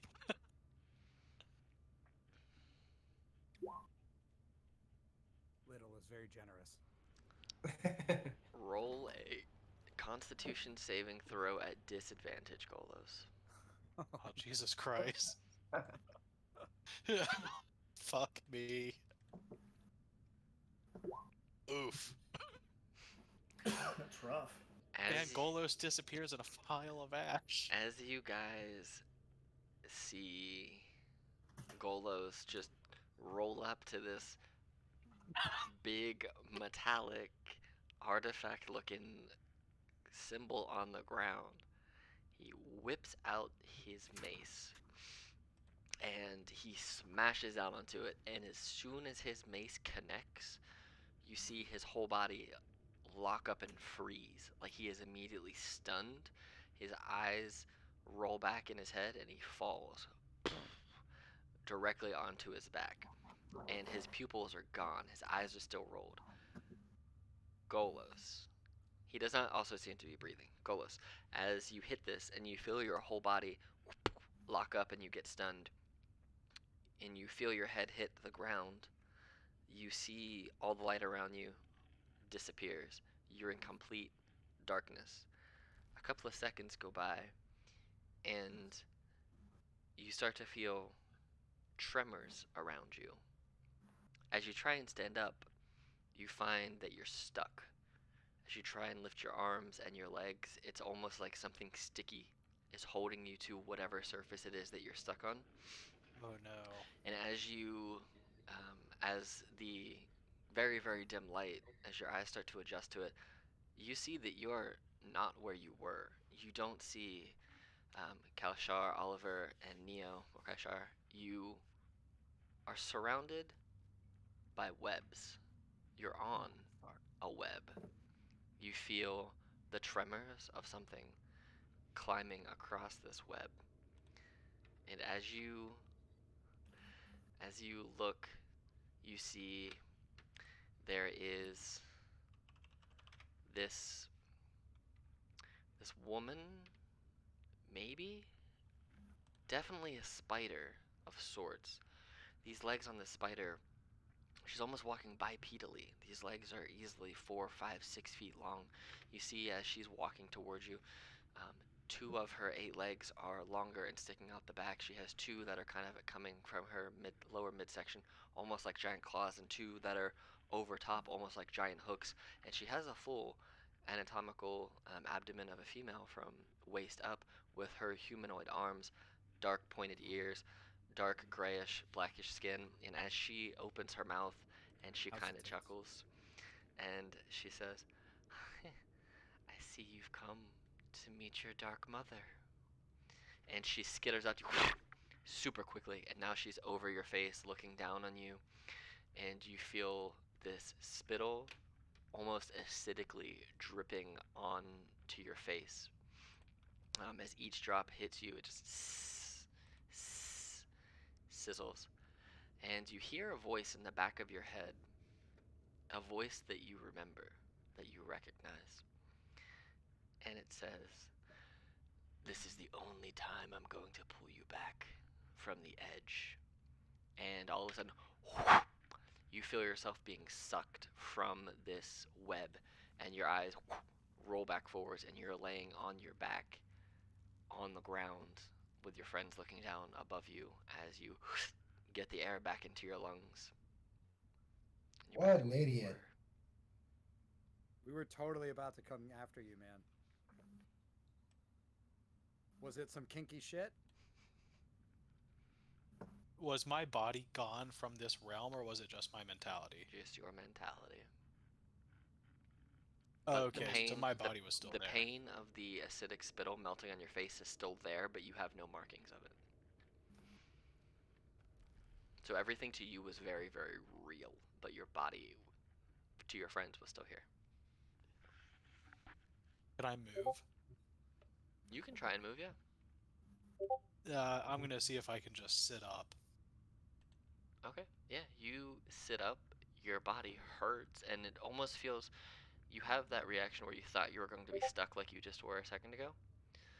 But you sit up, no problem. Your head hurts because you just bonked it on the floor, and you had the acid spittle on your face, but other than that, it feels normal. I'm gonna stand up and just like look around frantically, like to make sure, she's not there. Go ahead and make a perception check.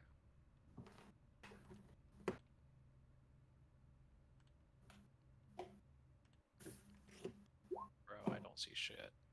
You don't see anything. You are breathing very heavy. You are freaked out, but you don't see anything. What the fuck?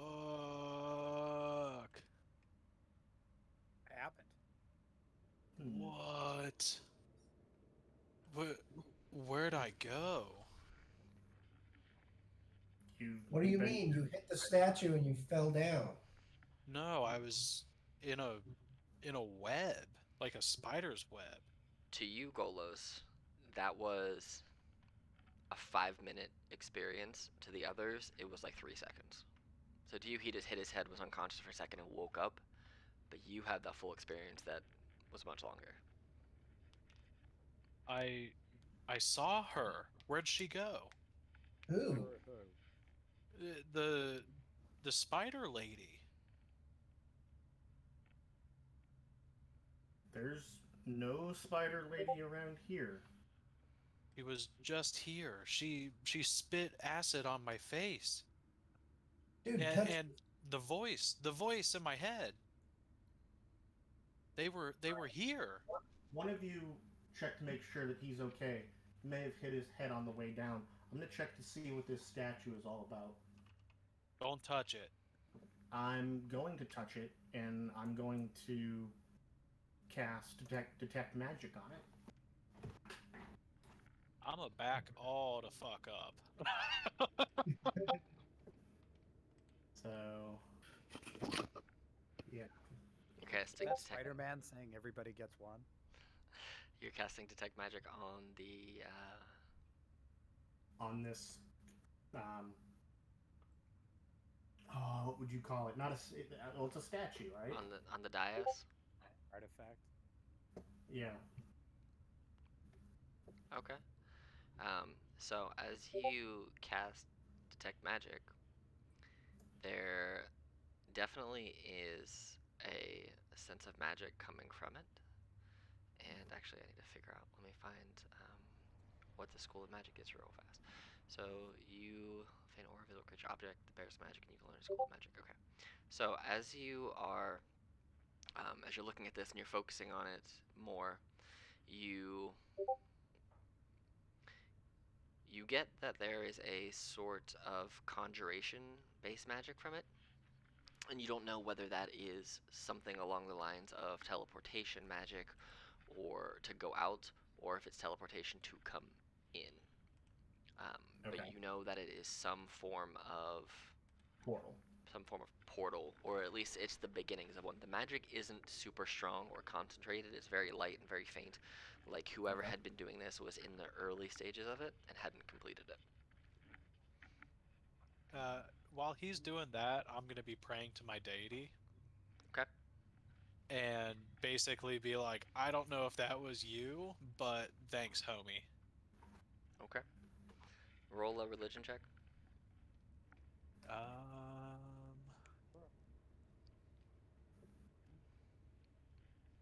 Dude, he's not hearing shit. You are praying and you're just like breathing hard and heavy and freaking out because you are not in a good place right now. You hallucinated. Yep. So while Neo's checking magic, Golos is praying like a frantic person. What are you guys doing, Kashar and Oliver?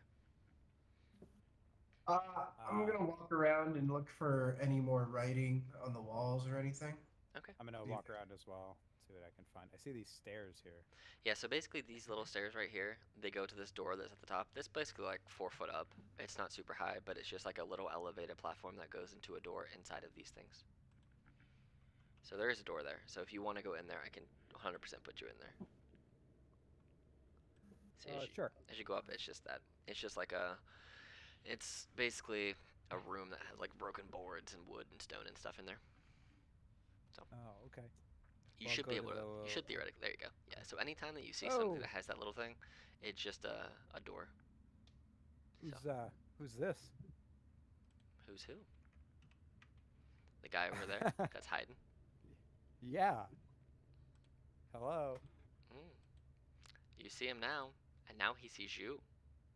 Yeah. Can I talk to him? You can certainly try. Okay. So you're on a different level? No. I'm just forward. I'm further ahead. Oh, okay. You want to go up and try and talk to him? Yeah. What do I have to roll something? What do you say? How are you going to approach him to talk to him? With both hands up, not near the hilt of my sword. And I'm trying to say, oh Jesus, not that. Sorry, that's my dog. And I'm trying to say, hey, man, what are you doing, running and hiding from me? I don't mean you any harm.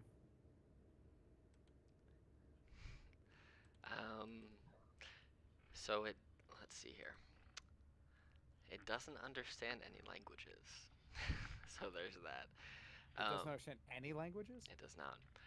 You see start uh, as you start speaking to it, you start to see this like almost spidery web kind of start leaking out of its mouth, and it sucks it back up, and then it looks at you with like 30 tiny beady eyes that run from the middle of its forehead back on either side, almost halfway back its back. But it doesn't look like there are any pupils or anything. They're just black dots that have like the occasional creepy blink where they all kind of blink one after the other and just waterfall blink down side and one up the other side.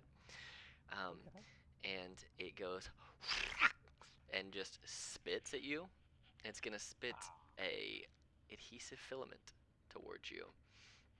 And so you now have this weird spidery web gross filament on you, which you can try and break on your next turn, but that's an attack.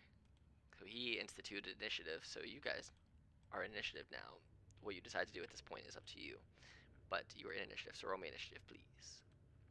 Man, I wasn't even gonna be judgmental and shit. Like, my head's on fire, you know? Like, just because you look like a spider doesn't mean you're a bad guy. But alright, fuck you then.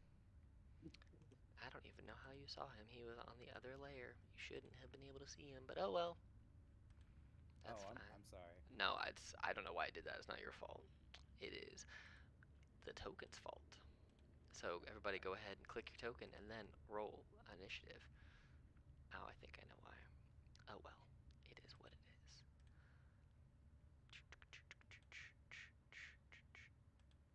Keep forgetting to click on my guy. That's cool. I can always add it in for you. That's not a big deal. Add turn 10. Cool. Golos, you're still praying, so we'll say if you want to get out of your prayer and join initiative, it will be in the next round because you're praying with your natural one over there, so you don't know what's happening. This cave crab monster fisher thing. Okay, so it's going to, I need you to make a DC 13 strength saving throw. Actually, how much do you weigh? Who, me? Yeah, how much your character weigh? Where does it say that? You get to pick. It doesn't choose for you. Yeah, you get Oh. to pick. But it's under descriptions. I think I'm only you only have me listed as 155. Can I be 165? You can be 165. That's fine. Alright, I'm a svelte 165. You're svelte 165. That's cool. So go ahead and make a strength saving throw. Okay.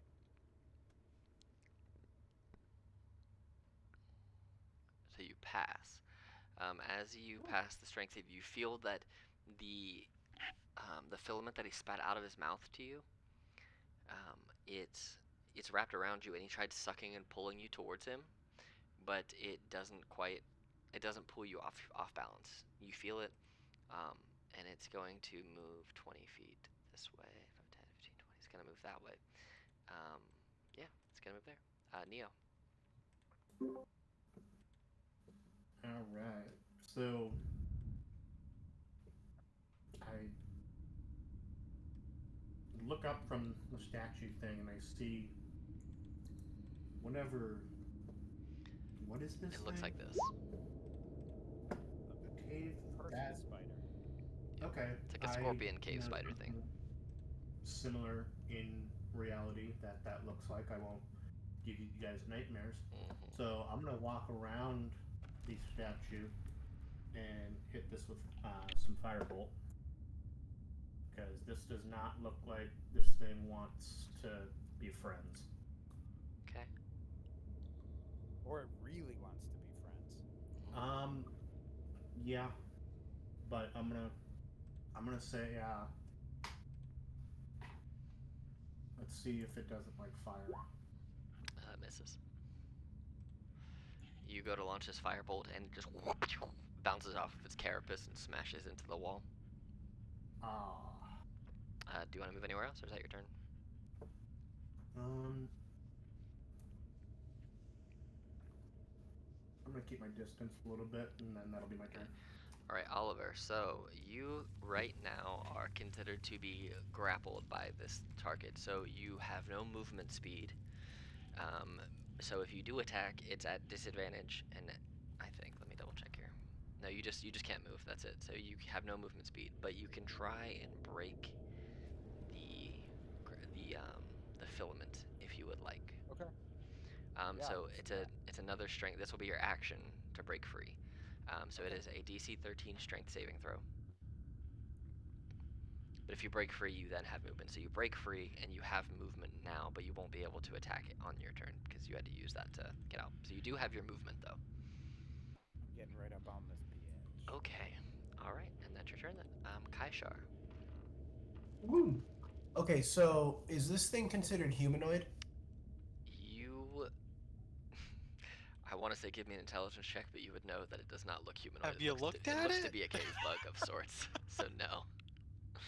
Oh, I haven't. Oh my god, no. I didn't notice that in the That's funny. That's what you're fighting. Sorry. You guys kept saying guy and dude, so I was picturing like a humanoid thing that just had a lot of eyes. Nope, it's that thing. Oh, That's what I thought it was. Right. When I looked at the picture, and then I saw the picture, and I was like, oh. All right, I'm caught up now. Okay. Well, shit. Yeah, and you said it doesn't speak any languages because of my comprehend language thing, right? Correct. You know that it made, when it spat the filament out, it made a squealing sound, and it just sounded like gibberish. There was no like viable language to it. Gotcha. Well, then I am gonna aim for. I'm gonna smack it with an Eldritch Blast. Okay. And I'm aiming for its. We'll say the eye hole in the middle there of his head. All right. So you rolled a natural 20, so you're gonna get this plus 10. So Woo! So click on the Eldritch Blast, the pink words right there. Mm-hmm. And it should give you your damage. So click on that. There you go. So 4. So you can ignore the 7. So you're going to get 4 plus max damage of 10. So 14 damage from one Eldritch Blast to the face. Wow. Boom. All right. It is the cave creep's turn. It is going to take 2 attacks against the dude that just ran up on it that it tried to eat, which failed. So a 23 to hit and a 9 to hit. And I know the 23 will and the 9 will miss. So you take 10 slashing damage. So, and it's going to climb up the wall a little bit. Yeah, that's against you, Oliver. You take 10. So it climbs up the wall a little bit, not out of your range, but it's just kind of like hanging on the wall there, about 8 feet up. So, cool. All right, Neo.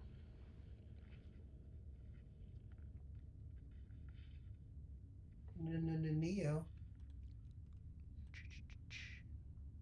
What you want to do, Victor? Oh wow, it's already my turn. Oh wait, roll initiative for me, Alex, and we can toss you in. Yeah. Get this thing on the ground so I can kill it. Well, you can still reach it. It's only like 8 feet up, and you have a pretty high reach. So 6, cool. I'll add you in at 6. Boxes on this thing. Cool. But yeah, what you want to do, Neo? Yeah, I'm just trying to. The tiles and the actual squares. Yeah, they're not right. It's fine. It's just I couldn't get the map to fit. I tried like for 35 minutes to fix it, and it wouldn't fix it. So it's because they made the map to do a third of a tile on one side and a half a tile on the other, which is just stupid.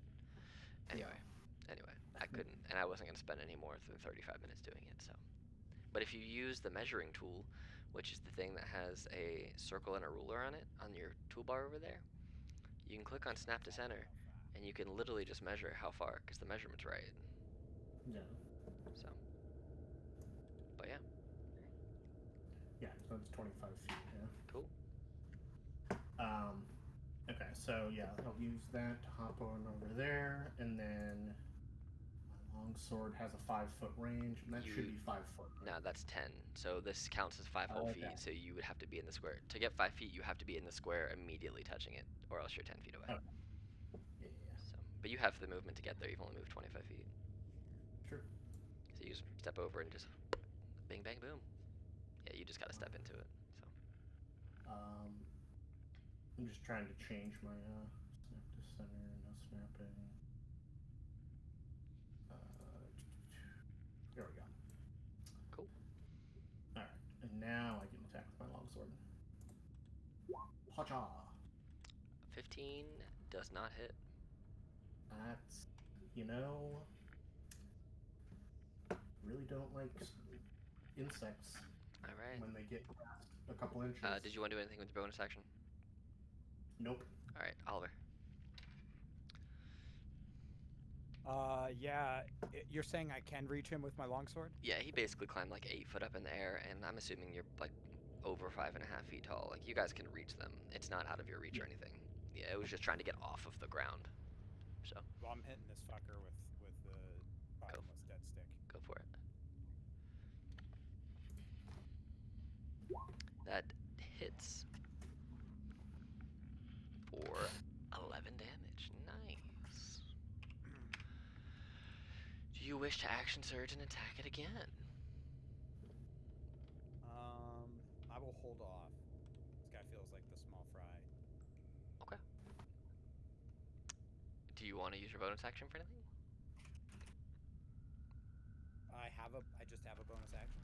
Yeah, you have a bonus action and You could movement. eat food. You could. You could do a second wind, get yourself some HP, or you can not do anything. It's completely up to you. No, I won't do anything for now. All right, cool. Kaishar. Jorah, come here. That misses. Well, Do you want to stay there? yeah. All right. Golos, you hear and you see your friends fighting this bug thing. What are you gonna do? It's Sunday, my dudes. I'm gonna pull a sneaky on ya. Okay. Guiding bolt. What's the range of guiding bolt? Like 120 or something? 120. Oh yeah. Oh, yeah, that's gonna hit. Yeah. So 23 will hit for 20 radiant damage. Jesus. Guiding bolt, man, is clerics are pretty broken. By the way, what's that? Since that hit, the next attack roll made against this target before the end of your next turn has advantage. Yep, just the single next one. So that's why it's got the pink dot. Yeah, I know guiding bolt all too well. I cast it from my wizard that I multi-class, and I did an inflict wounds with a natural 20 the other day, and did 115 damage using a 6th level slot. That's disgusting. Yeah, because it was. You should be very proud. It was 8d10 plus 80. So anyway, Cave Fisher is here, and it's going to take one bite at each of the two things that are attacking it. So the first one will be against Neo, the second will be against Oliver. Oh, the one against Neo misses for sure, and an 18, I believe, hits Oliver. Yep, because you're 16. So you take 6 damage, and well, it's kind of pinned. It can't really go up any higher right now because without taking opportunity attack, so it's just gonna stick there. Neo, if you swing at it, you have advantage on your first attack because of guiding bolt. It's just glowing with this like radiant energy.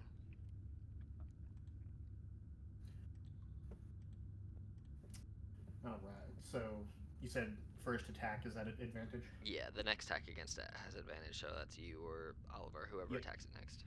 So. All right. Well, I'm gonna attack it next with the longsword. Cool. Do it. Advantage. That's shift, right? Yep. Shift is for advantage. Control is for disadvantage.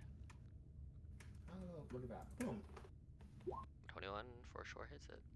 When you do, you only have one hand because you're using a shield. Yeah. Okay. So. Only 9. This thing is looking on death's door. You got anywhere? You want to move anywhere? Use a bonus action for anything? And then you know what? I'm just gonna do it and bite the bullet and give this thing an attack of opportunity. Okay. And a hop. 5, 10, 15, 20, 20. Yep, it misses horribly. All right, Oliver. You guys love just giving me the alley oop here. Mm-hmm. I'm gonna kill this thing with the dead stick. Do it. Roll damage. You just hit it. Yes. Ooh. Yes. How do you want to do it?